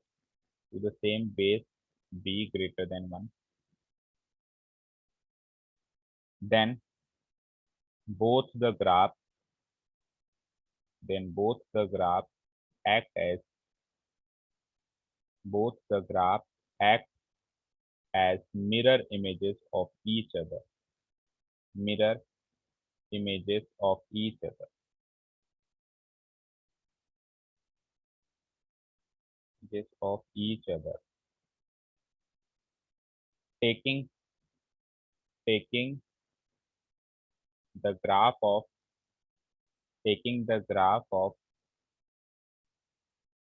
y equals to x as mirror. अगर y is equals to x को मिरर ले लें तो दोनों एक दूसरे की मिरर इमेजेस की तरह दिखाई देंगे। लिख लिया ये सारा। ये हमारा एक ऑब्जर्वेशन था जो हमने देखा, और मैंने टू द बेस 2 लेके आपको समझा भी दिया। ग्राफ शीट में जाके बेस 2 लिया था हमने, बी की जगह 2, यहाँ पर भी और यहाँ पर भी। तो वो एक दूसरे की मिरर इमेजेस बन रही थी, क्योंकि ग्रेटर देन 1 लेना है तो क्यों ना 2 ही से स्टार्ट करें। क्लियर है यहाँ तक?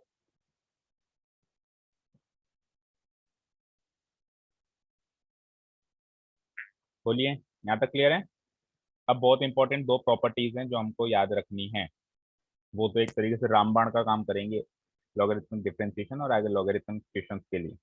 तो वो प्रॉपर्टीज की तरफ चलते हैं और लास्ट में जाते जाते फिर डेरिवेटिव बताएंगे। 2 चीजें और रह गई इसमें, खत्म करें, कल से एक्सरसाइज शुरू कर सकते हैं। बोलो, लिख लिया? हाँ जी, please reply. Yes, sir. Okay, तो प्रॉपर्टीज ऑफ लॉगरिथम ऐसे लिखते हैं, प्रॉपर्टीज ऑफ लॉगरिथम। देखो, पहली इंपॉर्टेंट प्रॉपर्टी मैं प्रूफ भी बता देता हूँ। पहली इंपॉर्टेंट प्रॉपर्टी है क्या? पहली इंपॉर्टेंट प्रॉपर्टी है कि आप नाम भी डाल दो उसका, चेंज ऑफ बेस प्रॉपर्टी। कई बार अपने को बेस बदलना पड़ता है, क्वेश्चन को सॉल्व करते टाइम हमको कुछ और बेस चाहिए और बदले में कुछ और बेस मिल गया हमको। तो पहली प्रॉपर्टी का नाम है change of base property. Base पसंद नहीं आया हमको, हमको हमारे पसंद का बेस चाहिए, तो हम कैसे हमारे पसंद का बेस ला सकते हैं? तो वो कहता है कि अगर अगर लॉग ए, लॉग सी लिखो क्योंकि 3 लेटर चाहिए ना वो अपने को। लॉग सी लिख दो टू द बेस बी है। लॉग टी, चलो आपकी बुक के नोटेशंस लिख लो जो उन्होंने यूज किए हैं, ताकि आप कंफ्यूज का भी रिवाइज करो तो कंफ्यूज मत होना। इन्होंने लिया है log p to the base a in terms of log b to the base c. There is a standard rule to obtain log p to the base a in terms of log p to the base c. यानी अभी इन्होंने a लिया है और a base को ये b में बदल रहे हैं, तो अपन भी वैसे ही ट्राई कर लेते हैं। a बेस को अपने को b में बदलना है, तो क्या करेंगे? यहाँ a लिखो। तो पहले तो याद करवा लेता हूँ, मतलब रटवा देता हूँ, सिंपल सी भाषा में कहूँ तो आपको रटवा देता हूँ कैसे चेंज होगा। देखो, आपको log p चाहिए टू द बेस, आपके पास है log p to the base है, आपको चाहिए log p to the base b चाहिए आपको था। तो आप कैसे a से b पे चेंज करें बेस को? तो आपको जो चाहिए पहले तो आप वो लिख दो, ठीक है? ये नंबर मत बदलना, आप केवल बेस बदल रहे हो, याद रखें। आप केवल बेस बदल रहे हो तो ये नंबर मत बदलना, इनपुट मत बदलना। तो आप इसको ऐसे लिख सकते हो, पर आपको इस चीज को डिवाइड करना पड़ेगा इससे। इस चीज को आपको डिवाइड करना पड़ेगा, वो ही सेम बेस बी और ए। ये है हमारा चेंज ऑफ बेस प्रॉपर्टी। तो इसका प्रूफ भी देखेंगे। देखो क्या किया हमने, पहले तो याद करो, चलो अभी के अभी याद करो, क्योंकि जो अभी होता है वो ही होता है, बाद में कुछ ही नहीं होता है।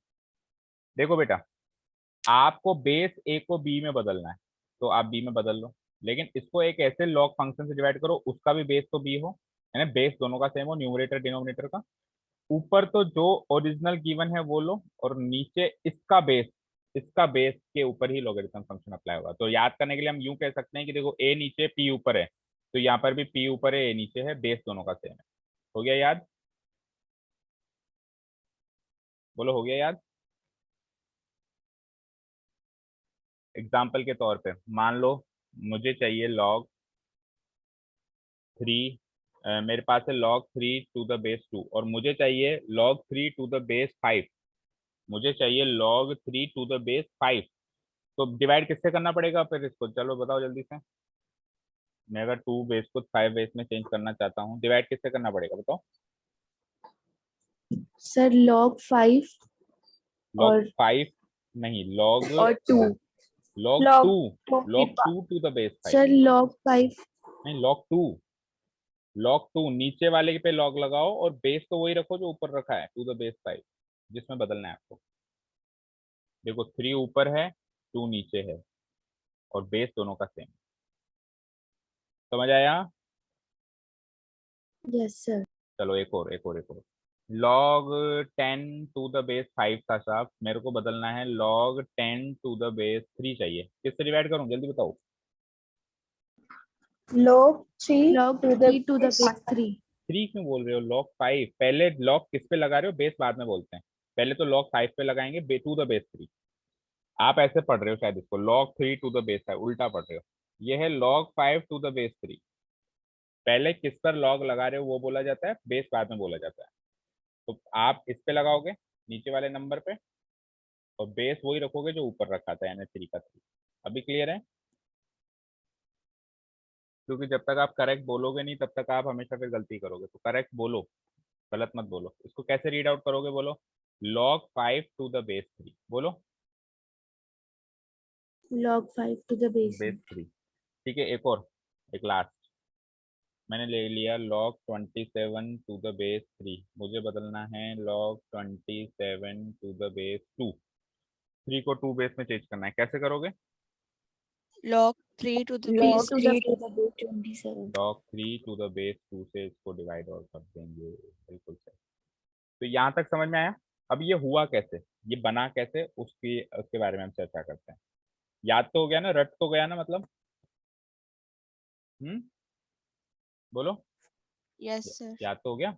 अब इसका प्रूफ, क्योंकि प्रूफ भी आया हुआ है एग्जाम में तो आ सकता है।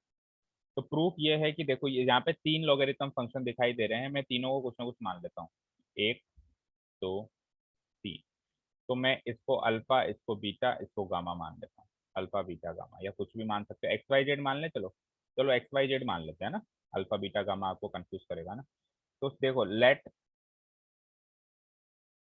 log p to the base a को मान लो x, log p to the base b को मान लो y, और तीसरा लॉगरिथम फंक्शन क्या है, log a to the base b को मान लो z।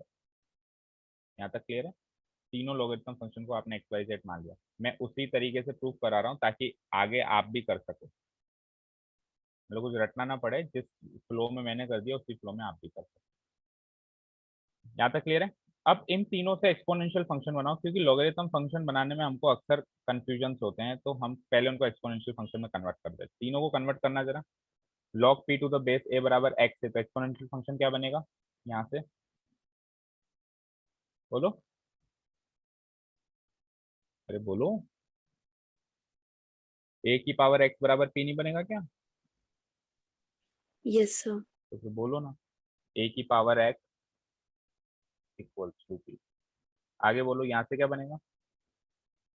b p to की the power power y y is equals to p is equals to p ठीक है, यहाँ से बोलो b की b पावर b की power z is equals to a b की power z equals to p। यहाँ तक कोई डाउट नहीं? ठीक है, इसको अगर मैं इक्वेशन 1 मान लूँ, इसको अगर मैं इक्वेशन 2 मान लूँ, इसको अगर मैं इक्वेशन 3 मान लूँ, ठीक है। अब आप इनकी वैल्यूज आपस में सब्स्टिट्यूट करो, जैसे सब्स्टिट्यूशन मेथड हम यूज करते थे इक्वेशंस में। तो आप वैसे तो किसी भी इक्वेशन की वैल्यू किसी में भी सब्स्टिट्यूट कर सकते हो, लेकिन जैसे भी कर सकते हो, और तरीके भी हो सकते हैं कुल मिला के इसको करने के। अभी अपन ये तरीका यूज कर रहे हैं कि इक्वेशन 3 में से ए की वैल्यू को, ये जो वैल्यू है इसको मैं यहाँ पे सब्स्टिट्यूट करता हूँ, यानी कि putting a equals to B to the power z from equation 3 to equation 1। ठीक है, पुटिंग the value of a putting the value of a from equation 3 to equation 1. तो ऐसा करने से इक्वेशन 1 क्या बन गई? वी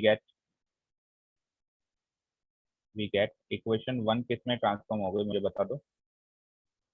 ए की वैल्यू वहां पुटअप करी, वहां था ए की पावर एक्स, तो ए की जगह तो अब b to the power z है, ये जगह b to the power z की पावर एक्स। सही है क्या भाई? ए की पावर एक्स था, ए की जगह मैंने क्या पुटअप कर दिया? B to the power z. तो b to the power z की पावर एक्स हो गया, इक्वल्स टू आरएचएस में क्या है? पी। ठीक है, इसको सिंप्लीफाइड फॉर्म में मैं ऐसे भी लिख सकता हूँ क्या? बी की power Z x, powers multiply हो जाएंगी, इक्वल्स टू पी। इसको मान लो इक्वेशन 4। बोलो यहाँ तक कोई doubt?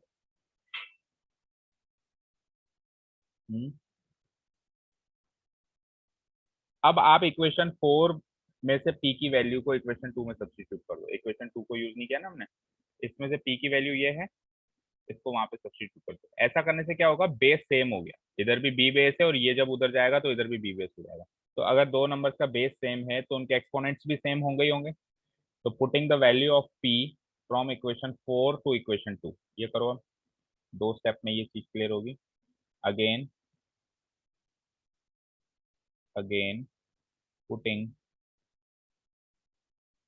putting the value of p from equation 4 to equation 2 we get। तो यहाँ से इक्वेशन 2 क्या बनी? इक्वेशन 2 का एलएचएस क्या था? आप p की वैल्यू को सब्स्टिट्यूट कर रहे हो, तो इक्वेशन 2 का एलएचएस तो सेम ही रखो, b की पावर y, और इक्वेशन 2 के एलएच आरएचएस में p था और p की वैल्यू आप यहाँ से सब्स्टिट्यूट कर रहे हो क्या? b की पावर zx। तो हमारे पास ये एक इक्वेशन बन गई, b की power y equals to b की पावर zx। तो अगर बेस सेम हो गया b तो ये एक्सपोनेंट्स भी सेम होंगे, नहीं होंगे? बोलो। अगर दो नंबर एक इक्वेशन में एलएचएस आरएचएस में बेस अगर सेम है, मतलब मान लो 2 की पावर x इक्वल्स टू 2 की पावर y है, तो x बराबर y नहीं होगा क्या? होगा ना? Yes sir. तो मैं यहाँ से क्या कंक्लूड कर सकता हूँ कि y इक्वल्स टू zx कर सकता हूँ, y इक्वल्स टू zx। बोलो। तो फिर मैं वहां से ये कंक्लूड कर सकता हूँ कि x equals to y by z, और इसको आप वापस भी सब्स्टिट्यूट कर दो। x क्या माना था, y क्या माना था, z क्या माना था, आपका आंसर आ चुका है। x क्या माना था हमने? पहला वाला logarithmic function log p to the base, y क्या माना था जिसमें अपने को बदलना था b बेस में, log p to the base b, और z क्या माना था जो उससे हमको डिवाइड करने की जरूरत पड़ रही थी? किससे डिवाइड करने की जरूरत पड़ रही थी? बेस तो सेम रखना था, log a to the base b। तो ये चीज आपकी प्रूव हो चुकी है फाइनली। एक्स वाई जेड की वैल्यूज वापस भी सब्स्टिट्यूट करते हैं। समझ में आया? Any doubts? Clear sir. तो ये तो थी प्रॉपर्टी नंबर 1 जिसको अपन कहते हैं change of base property. Base पसंद नहीं आया, बदल दो, क्योंकि आगे चल के बताया मैं आपको केवल बेस ई का डेरिवेटिव बताने वाला हूँ। मैं डेरिवेटिव जो बताऊंगा ना डी बाई डी एक्स, वो मैं केवल बेस ई का बताऊंगा। तो बेस ई का ही डेरिवेटिव बताऊंगा। कल को बेस 2 में पूछ लिया तो पहले आपको बेस 2 को ई में बदलना पड़ेगा, फिर डेरिवेटिव निकालना पड़ेगा। तो इसीलिए बेस बदलना आना चाहिए। चलें सेकंड नंबर प्रॉपर्टी पे जल्दी से, because time is running out. थोड़ा स्पीड अप कर लो तो ताकि आज ही खत्म करें, कल के लिए पेंडिंग मत छोड़ो। कोई क्लास थोड़ी ना अभी। No sir. ठीक है, पर मेरी तो है ना, इससे थोड़ा जल्दी करो। लिख लिया यहाँ तक?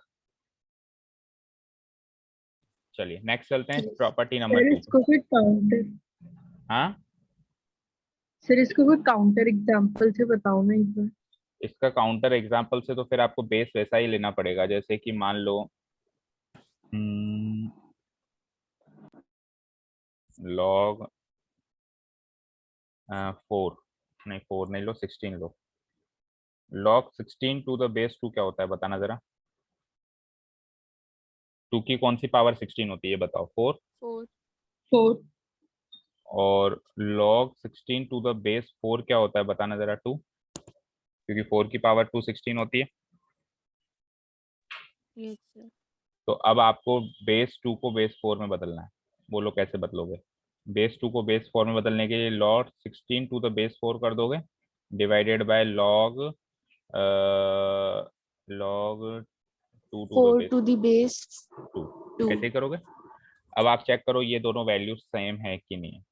आपने वही किया क्या, बेस 2 को आपने 4 में बदला, तो दोनों 4 बेस में हो गए, दोनों तो 4 बेस में हो गए। इधर ऊपर आपने 16 लिख दिया और नीचे आपने 2 लिख दिया, है ना? ठीक है। अब आप चेक करो कि इन दोनों की वैल्यू, वैसे तो 4 है, दोनों का आंसर LHS RHS दोनों में 4 आता है कि नहीं आता है, चेक करते हैं अपन।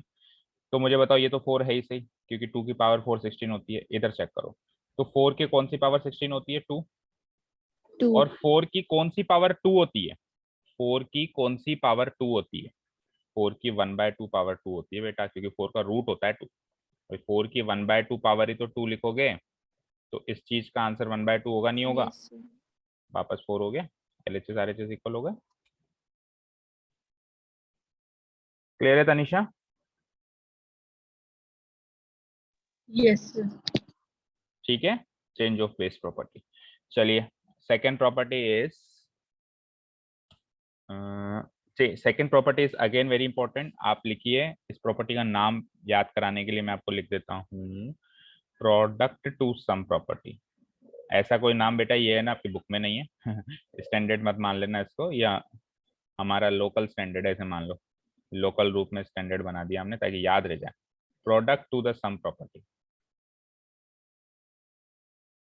अभी प्रॉपर्टी में बता दूं, फिर कई बच्चे इसका उल्टा कर देते हैं, याद रखना इसका उल्टा कभी नहीं होगा। Sum to the product property नहीं है कोई भी, केवल product to the sum. One way ये 2 वे रोड नहीं है ना। देखो ये क्या कहता है कि अगर, पहले मैं प्रॉपर्टी लिख देता हूँ, लॉग बेस सेम लेना है मुझे, है ना?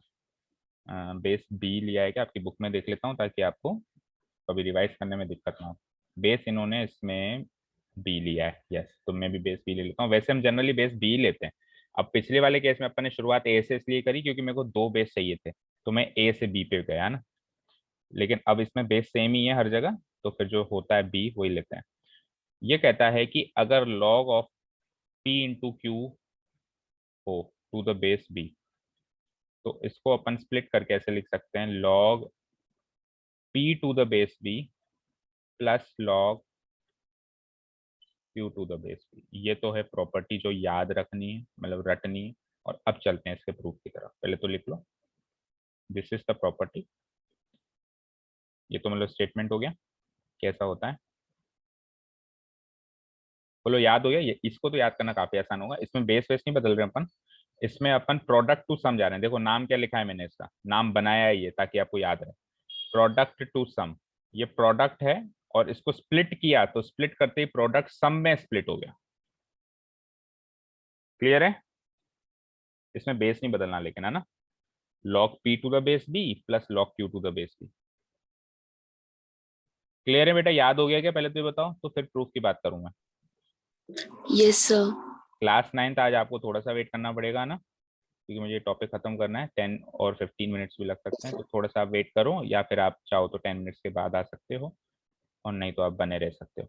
ठीक है, चलें अब प्रूफ की तरफ। अगेन पहले की तरह करेंगे जो पहले किया। 3 लॉग्स दिखाई दे रहे हैं मुझे, मैं तीनों लॉग्स को XYZ मान लेता हूँ। सबसे आसान तरीका है, क्योंकि लॉग में मेरे को ज्यादा सॉल्व करना आता नहीं है भाई, इसको क्या सॉल्व करूं। लेकिन मुझे एक्सपोनेंट्स में सॉल्व करना आता है, क्योंकि बचपन से मैं एक्सपोनेंट्स में ही सॉल्व करता हुआ आया हूं। तो क्यों ना मैं तीनों लॉग्स को एक्सपोनेंट्स में चेंज कर दूं। तो लेट log pq, इसको मान लेते हैं अपन to the base b x। Second log है मेरे पास log p to the base b by, and the third log is log q to the base b bz। तो तीनों लॉग्स को मैंने XYZ मान लिया। आप तीनों के एक्सपोनेंशियल फॉर्म्स बना सकते हो ना। बनाया ना पिछले क्वेश्चन में, बोलो यस सर। बना दो, बना दो। इसका एक्सपोनेंशियल फॉर्म बताना जरा, पहले वाले का। b to the power x b to the power x equals to pq, pq, very good. इसका बताना b to the power b to y the power equals to p, equals to p, और इसका बताना b to the power z b to the power z equals equals to to q। q. b to the power z, b to the power z equals to q। यहाँ तक कोई doubt नहीं है। देखो इस प्रॉपर्टी को याद रखना इसलिए भी आसान है बेटा, आपने बचपन में ये चीज सीखी है कि जब दो चीज अगर बेस सेम होता है, a to the power x into a to the power y होता है, तो ये a to the power x plus y हो जाता है। सीखा है क्या या नहीं सीखा? Yes sir. तो ये क्या है, पावर्स का प्रोडक्ट बदले में पावर्स का सम। तो इसका आंसर तो पावर है ना, इसका आंसर भी एक पावर है, इसका आंसर भी एक पावर है। तो पावर्स का सम उधर भी हो रहा है, इधर भी हो रहा है, हो रहा है नहीं हो रहा है? तो याद करना इसलिए भी आसान है ये। थोड़ा सा पिछली प्रॉपर्टी को उल्टा याद करना थोड़ा मुश्किल होता है, पिछली प्रॉपर्टी में ही अक्सर बच्चे ज्यादा कंफ्यूज होते हैं, इस प्रॉपर्टी को तो कर लेते हैं। इसमें बस एक कंफ्यूजन होता है, वो भी मैं लास्ट में बताता हूँ। बाकी ये प्रॉपर्टी इतनी ज्यादा मुश्किल नहीं है रटने के लिए भी, क्योंकि पावर्स का जब अपन सेम नंबर्स का सेम बेस पे अगर अपन प्रोडक्ट करते हैं, ये सेम बेस ही तो है, तो अपन पावर्स का सम कर देते हैं। तो इसका आंसर एक पावर है, इसका आंसर एक पावर है, इसका आंसर एक पावर है, तो ये पावर्स का सम यहाँ पर भी हो रहा है। चलो ये तो याद करने वाला तरीका था, लेकिन अब इसको प्रैक्टिकली प्रूव करते हैं। तो वही सब्सटीट्यूशन मेथड जो हमने पहले यूज किया। तो आप देखो किसको किस में सब्सटीट्यूट कर सकते हैं। बिल्कुल आप देखो इक्वेशन 1 2 3 मार्क कर लो पहले, तो इनको इजी है ये तो उल्टा काफी प्रूव करना। Equation 1, equation 2। सर जैसे मल्टीप्लिकेशन में सम हो रहा है वैसे डिवीजन में भी होता है हाँ क्या? हाँ बिल्कुल होगा, माइनस। वो इसी का स्पेशल केस बनेगा अभी, वो इसी का स्पेशल केस बनेगा। अगर यहाँ पे p बाई क्यू है ना, तो फिर ये माइनस हो जाएगा, वो इसी का स्पेशल केस बनेगा। अब एक बार इसको प्रूव कर लो फिर बताता हूँ। ठीक है, ये इक्वेशन 1 2 3 बना लिया आपने। आप एक काम करो बच्चे, इक्वेशन 2 और 3 में से p और q की वैल्यू उधर सब्स्टिट्यूट कर दो, मतलब p की वैल्यू ये सब्स्टिट्यूट कर दो, q की वैल्यू ये सब्स्टिट्यूट कर दो, एक ही इक्वेशन में खत्म है कहानी। करें? तो मीटिंग ओवर होने वाली है, आप स्लीप करके वापस आओ जल्दी से।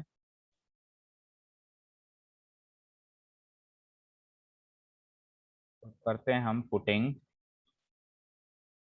Putting the values of p and q, putting the values of p and q from equation 2 and 3, from equation 2 and equation 3 to equation 1, दोनों में से उठाओ इक्वेशन 1 में पुटअप करो जरा। वी गेट तो हमारी इक्वेशन 1 जो है वो एस तरीके से कन्वर्ट हो चुकी है।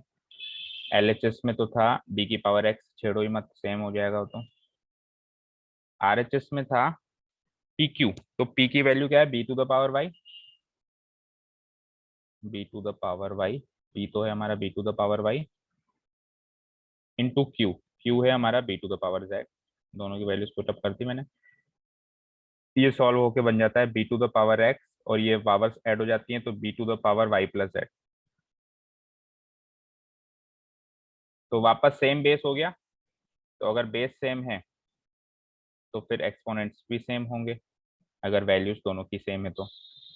ठीक है, तो it comes to be x equals to y plus z, और अब वापस से आप x y z की वैल्यूज यहाँ पे डी सब्सटीट्यूट कर दो, आपका आंसर आ चुका है। x क्या था आपका, log p q to the base b, y क्या था आपका log p to the base b, plus z क्या था आपका log q to the base b। ये आपका आंसर। क्लियर है? चलें आगे। Yes sir. सर एक सेकंड।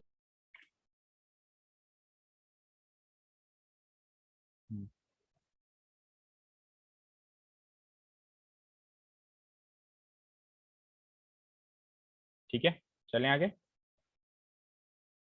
Yes sir. ठीक है, अब इसी प्रॉपर्टी का एक स्पेशल केस है।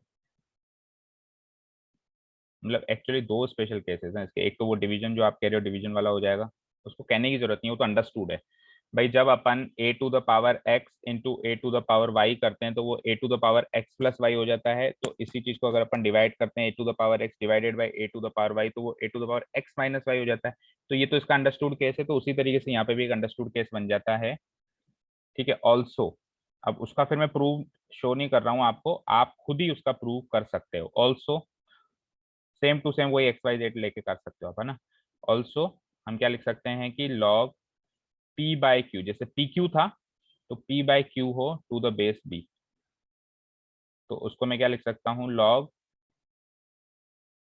p to the base b divided by log q to the base b। Oh sorry गलत कर दिया, डिवाइडेड थोड़ी ना, माइनस होगा ना, प्लस का उल्टा minus, equals to log p to the base b minus powers का डिफरेंस। ये आंसर इसका इन लॉगरिथम फंक्शन के आंसर्स पावर्स हैं, तो उनका डिफरेंस होगा log q to the base b। ये इसी का एक स्पेशल केस बन गया, लिख लो। और इसका प्रूफ अपने आप करना, वही एक्स वाई जेड मानना और एक्स वाई जेड मान के करना, हो जाएगा। फिर भी ना हो तो बता देना मुझे।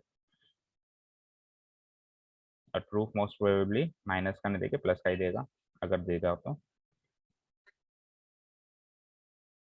मोस्ट इंपॉर्टेंट है कि आप इस चीज को याद रखें, वो ज्यादा इंपॉर्टेंट है, क्योंकि ये बहुत भरपूर मात्रा में ये दोनों प्रॉपर्टीज यूज होने वाली हैं अभी डिफरेंशिएशन। ठीक है, ये प्रॉपर्टी क्लियर है क्या? तो मैं आगे चलूं। ये एक तरीके से एक ही प्रॉपर्टी, उसी का दूसरा फॉर्म। चलें आगे।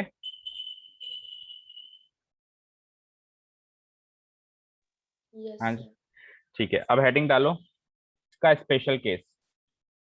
सबसे पहले तो एक चीज याद रखो, इसका उल्टा मत कर देना ना, ये लिखो मत, पर अब ये याद रख लो सिंपली।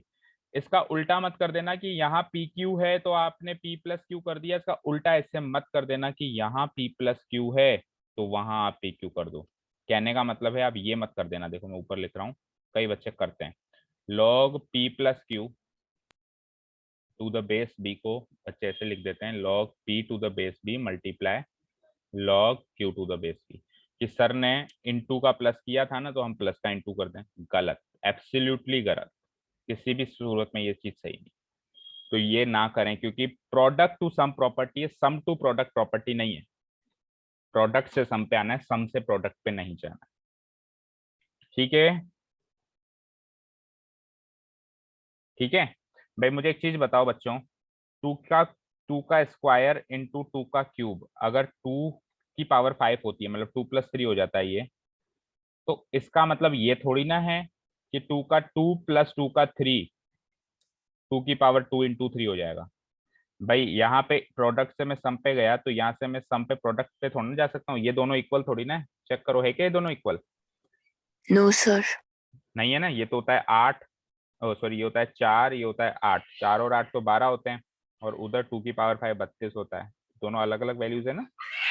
तो आप केवल और केवल प्रोडक्ट से ही सम पे आ सकते हो, तो लॉगरिथम में भी आप केवल और केवल प्रोडक्ट से ही सम पे आ सकते हो, सम से प्रोडक्ट पे नहीं जा सकते। मतलब यहाँ p प्लस क्यू है, यहाँ p प्लस क्यू है, तो आप यहाँ पे मल्टीप्लाई नहीं लगा सकते। ये चीज क्लियर हो गई?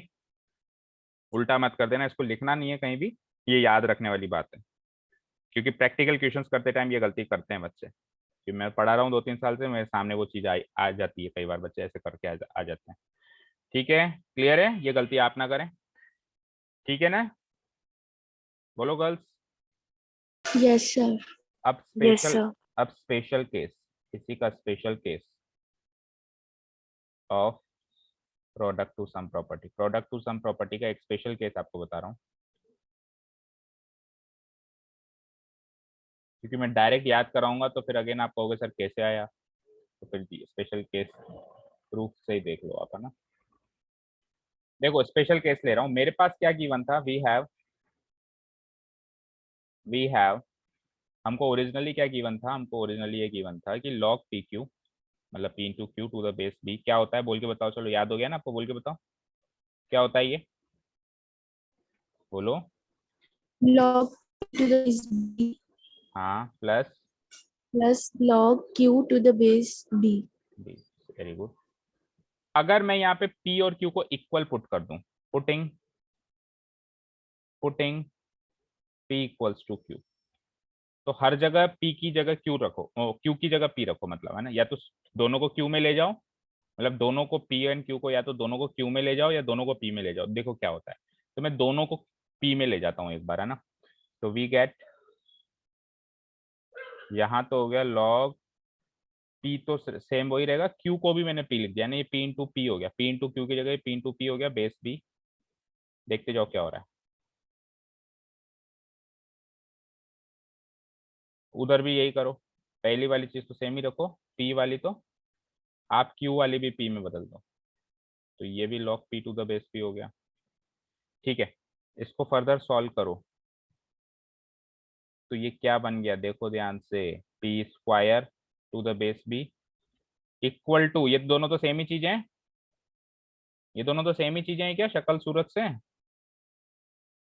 हाँ जी। Yes sir. तो x प्लस एक्स क्या होता है? x प्लस एक्स क्या होता है? 2x y प्लस वाई क्या होता है? 2y 2y। 2y तो log p plus log p क्या होगा? 2 log p to the log base p। p to the base b। क्या समझ में आया? अगर पावर लगती है तो वो उठ के पीछे आ जाती है, अगर यहाँ पे कोई पावर है तो वो उठ के कहाँ आ जाती है? पीछे आ जाती है। ठीक है, सो वी कैन कंक्लूड, तो मैं यहाँ से एक प्रॉपर्टी बना दी मैंने उसके स्पेशल केस से, वी कैन कंक्लूड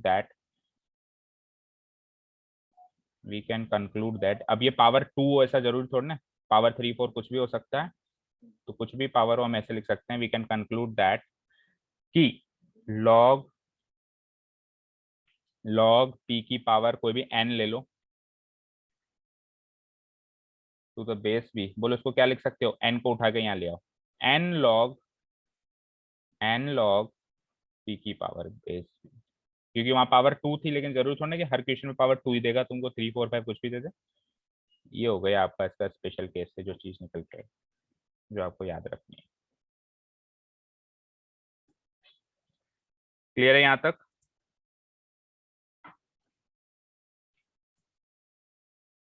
हाँ जी, यस सर। अच्छा जी, आगे चलते हैं। Special types of logarithmic function, जैसे कल special types of exponential functions थे, कॉमन एक्सपोनेंशियल फंक्शन और क्या था, नेचुरल एक्सपोनेंशियल फंक्शन, वैसे ही स्पेशल टाइप्स ऑफ दो ही सेम टू सेम वो ही, कुछ भी रत्ती भर फर्क नहीं है, ई लगा दो तो नेचुरल बन जाता है और 10 लगा दो तो कॉमन बन जाता है। Special types of logarithmic functions दो होंगे, ये भी कल भी दो ही थे।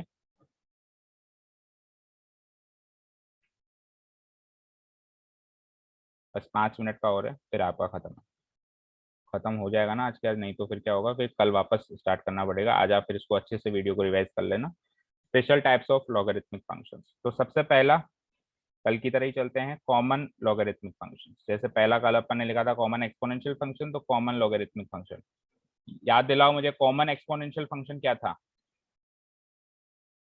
याद दिलाओ, कॉमन एक्सपोनेंशियल फंक्शन क्या था? Base to 10। Base to 10। तो यहाँ पे कॉमन लॉगरिथमिक फंक्शन भी क्या हो जाएगा? Base to 10।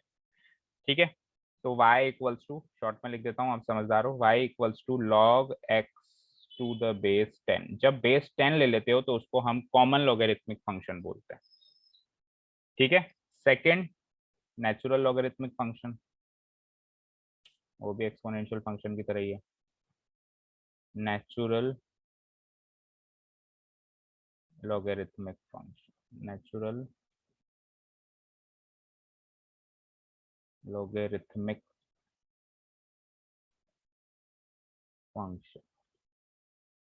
तो नेचुरल एक्सपोनेंशियल फंक्शन क्या था? कल के नोट्स में से रिपीट करके बताओ, नेचुरल एक्सपोनेंशियल फंक्शन क्या था? जब बेस ई हो जाता था, ई, तो सेम नेचुरल लॉगरिथमिक फंक्शन भी क्या होगा जब बेस ई हो जाएगा, तो क्या हो जाएगा, y equals to log x to the base e, जहाँ पे ई क्या है, यूलर नंबर है जिसकी वैल्यू 2.718 अप्रोक्सीमेट है, और ऑयलर नंबर बोलते हैं वैसे प्रोनाउंस इसको, है ना, और एक इरेशनल नंबर है वो, है ना। यहाँ तक क्लियर है?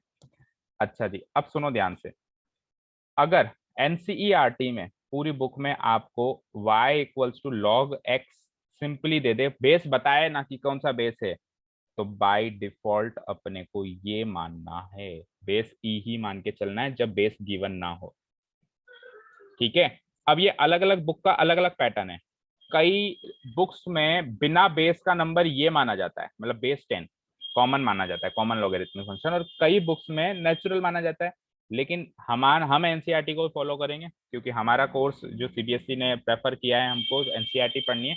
एनसीईआरटी में ये वाला केस माना गया है, यानी कि हमारे लिए आगे जो होगा तब की तब देखी जाएगी। हमारे लिए अगर लिखा हुआ है y इक्वल्स टू log 2, तो वो indirectly y is equals to log 2 to the base e है, नेचुरल लॉग है वो, ना कि कॉमन लॉग है। समझ में आई बात? ठीक है, तो इस चीज को नोट डाल के लिखो। अच्छा, नेचुरल लॉगरिथम को एक और चीज से डिनोट किया जाता है, नेचुरल लिखो,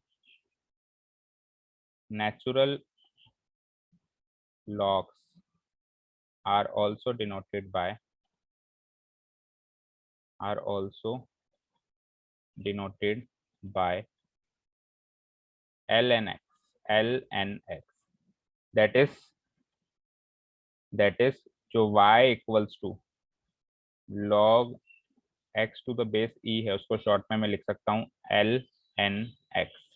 ln मतलब natural log, ln log natural, देखो लॉग पहले आ रहा है, नेचुरल बाद में आ रहा है। ln मीन्स नेचुरल लॉग, और फिर x पे लग रहा है तो x, और नेचुरल लॉग में बेस e होता है, अंडरस्टूड है।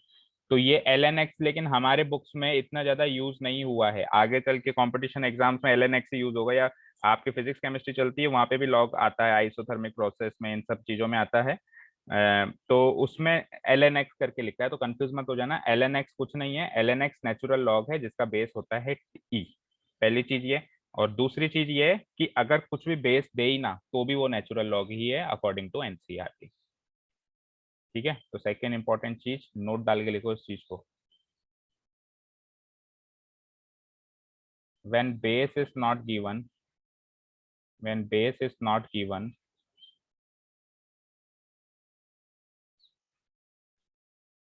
then we will consider base e, we will consider base e। ठीक है, दैट इज, इसका क्या मतलब हुआ, इसका ये मतलब हुआ साहब कि log x, अगर सिंपली log x ही गिवन है तो उसका मतलब है log x to the base e। ठीक है, बोलिए यहाँ तक क्लियर है? तो यहाँ पे हमारा ये लॉगरिथम फंक्शन का कॉन्सेप्ट तो खत्म होता है। अब बात करते हैं इसके डेरिवेटिव की। तो मैंने क्या कहा, डेरिवेटिव का कोई भी प्रूफ हमने एक्सपोनेंशियल में भी नहीं किया था, इसमें भी नहीं करना है, हमारे कोर्स में नहीं, हमको केवल डायरेक्ट याद रखना। तो डेरिवेटिव ऑफ एक्सपोनेंशियल फंक्शन तो कल कर लिया था हमने, लिखो डेरिवेटिव ऑफ लॉगरिथमिक फंक्शन। वैसे तो क्या है, दोनों का साथ में लिखें तो अच्छा रहता है, वो याद एक साथ हो जाता है, पर कोई बात नहीं, साथ में भी हमने शुरू में लिस्ट एक बनाई थी, उसमें साथ में भी लिखा हुआ है हमने, वैसे ऐसी बात नहीं है। चलो हो गया,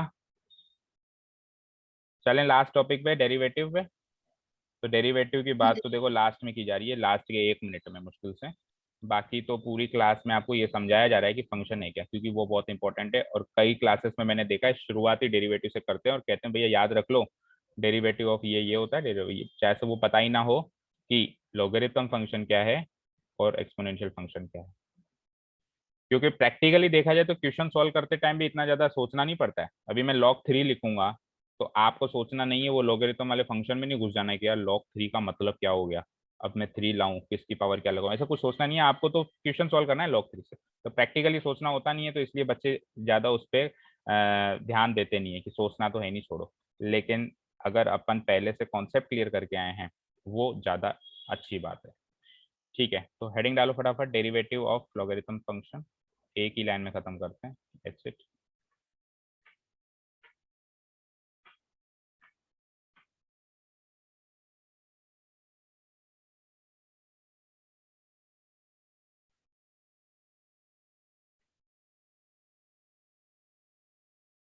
तो ये कहता है कि D by D x of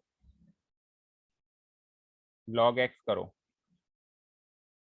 और अभी अभी मैंने आपको क्या कहा, अभी अभी मैंने आपको क्या कहा बच्चे, कि अगर लॉग एक्स है तो लॉग एक्स का मतलब क्या है, बेस क्या है यहाँ पे बताओ, बोलो ई अंडरस्टूड है। log x to the base e है इसका मतलब, तो इसका आंसर आता है 1/x for x not equal to 0। x 0 नहीं होना चाहिए, बाकी कुछ भी हो। खत्म, बस एक ही लाइन में इसका डेरिवेटिव याद रखना है आपको। 1/x होता है, log 2 का डेरिवेटिव 1/2, log 3 का डेरिवेटिव 1/3, log 4 का डेरिवेटिव 1/4, log x का डेरिवेटिव 1/x, log y का डेरिवेटिव 1/y। क्लियर? तो ले देके बात तो ये थी, लेकिन ये था कि लॉगरिथमिक फंक्शन समझाना जरूरी था। कई कोर्सेस में, स्टेट बोर्ड्स के कई बुक्स में मैंने देखा है कि लॉगरिथमिक फंक्शन क्लास 10th में इंट्रोड्यूस हो जाता है, 9th-10th में। तो केवल 12th क्लास में तो उसके डेरिवेटिव के बारे में बात करते हैं, लेकिन हमारे बुक्स में ना सीबीएसई में, ना आरबीएस, ना एनसीईआरटी में, ना राजस्थान बोर्ड की बुक्स में इसको इंट्रोड्यूस ही नहीं किया था, इसलिए इसको इंट्रोड्यूस करना पड़ा पहले आपके सामने। क्लियर? क्या होता है डेरिवेटिव ऑफ लॉगरिथमिक फंक्शन? बोलो। जिसका फंक्शन का डेरिवेटिव निकाल रहे हो उसी का रेसिप्रोकल। ठीक है क्या? 1/x। ठीक है, समझ में आया? सर इसका प्रूफ थोड़ी ना करना है। इसका प्रूफ करना ही नहीं है, सोचो ही मत। एग्जाम्पल के तौर पे बताओ मुझे, d/dx of log x square करना हो, क्या करोगे? अब log x square to the base e understood है, वो एनसीईआरटी में अंडरस्टूड है, बेस ई है। d/dx of log x square करना है, क्या करोगे? 1/2x। नहीं, पहले तो आप एक्स स्क्वायर को जैसे t मानो, जैसे log x का डेरिवेटिव 1/x है, तो log x स्क्वायर का डेरिवेटिव 1/x स्क्वायर होगा, और इनटू अब चेन रूल से x स्क्वायर का भी करो 2x। तो एक तरीके से x से x कट गया, आंसर 2/x। समझ आया? आएगा समझ? चेन रूल तो हमेशा चलेगा यस ही। सर। ठीक है, चलो तो log x क्यूब का करके बताना डेरिवेटिव। इसका डेरिवेटिव क्या होगा? 1/3 cube 3 तो बेटा ऊपर रहेगा ना, नीचे क्यों पहुंचा रहे हो? 1/x yes sir cube 1/x into, cube अब x क्यूब का क्या रहेगा? 3x 3x square. x square से एक पावर बच गई, तो ये 3/x। ठीक है, x स्क्वायर का 2/x, x क्यूब का 3/x, तो x की पावर 4 का क्या होगा? 4/x, x की पावर 5 का क्या होगा? 5/x। तो ये भी डायरेक्ट याद रखने वाली बात है, क्योंकि मैंने पहले भी yes कहा था sir क्वेश्चंस बड़े बड़े आएंगे, तो उसमें log x स्क्वायर तक का डेरिवेटिव आप छोटी मोटी चीजों का डेरिवेटिव याद ही रखो। जैसे log x square, log x का 1/x, log x स्क्वायर का 2/x, log x क्यूब का 3/x, log x to the power 4 का 4/x, log x to the power 5 का 5/x। इस तरीके से सीरीज ही चलती जाएगी। ठीक है, क्लियर है बच्चों? yes और sir अगर अगर आपसे पूछ ले कि log x to the base 3 का डेरिवेटिव बताओ, अब क्या करोगे? आप तो उलझ गए, क्या लिखोगे इसका आंसर बताओ? सर बेस कन्वर्ट करेंगे। पहले तो बेस चेंज करेंगे, क्योंकि डेरिवेटिव हमको केवल ई बेस पर ही सिखाया गया है। तो इस 3 को ई बनाने के लिए क्या करोगे बताना जरा? d/dx को एज इट इज लिख दो। 3 को ई बनाने के लिए क्या करेंगे? इस 3 को तो ई बना देंगे, लेकिन डिवाइड किससे करना पड़ेगा? बोलो। log 3 to the base log of 3 to log the of base, e log of 3 to the base e, log of 3 to the base e. अब क्या करेंगे? देखो ये नीचे वाला तो एक कांस्टेंट नंबर बन गया, क्योंकि 3 भी कांस्टेंट, 3 भी कांस्टेंट, तो कांस्टेंट कांस्टेंट तो बाहर आ जाता है जब अपन डेरिवेटिव निकालते हैं। तो ये 1/log 3 तो बाहर आ गया, टू द बेस ई लिखने की जरूरत नहीं है, 1/log 3 बाहर आ गया। अब आप केवल log x का डेरिवेटिव कर दो 1/x, तो आंसर आ जाएगा 1/x log 3 आंसर। ठीक है, ये तो कांस्टेंट हो गया ना, इसमें कहीं x दिखाई दे रहा है क्या? भाई किसी भी चीज में x तो दिखाई नहीं दे रहा है, तो वो कांस्टेंट है, वो तो आ जाएगा बाहर। अब केवल डेरिवेटिव करना है इसका, इसका डेरिवेटिव होता है 1/x, 1/x into this 1/x log 3। Clear है? Yes sir. ठीक है बच्चों, तो ये आपका क्लियर हो चुका है कि लॉगरिथमिक फंक्शन का डेरिवेटिव क्या होगा। जो भी x हो उसका रेसिप्रोकल होगा। log x है तो 1/x हो जाएगा, log y का करोगे तो 1/y हो जाएगा। अच्छा बच्चों, एक लॉगरिथमिक फंक्शन में हमारा ऊपर थोड़ा सा छूट गया है। जैसे कल हमने एक्सपोनेंशियल फंक्शंस में कुछ ऑब्जर्वेशंस, कुछ इंपॉर्टेंट पॉइंट्स एक जगह कंपाइल करके लिखे थे, उसी तरीके से लॉगरिथमिक फंक्शंस में भी हमको एक जगह कंपाइल करके कुछ ऑब्जर्वेशंस हैं जो लिखने हैं। हालांकि समझाते टाइम मैंने बीच बीच में आपको सारे पॉइंट्स बता दिए हैं, कुछ ऐसे मिस नहीं हुआ है, लेकिन हम उसको नोट डाउन करना मिस कर गए, तो एक बार उसको नोट डाउन कर लीजिए।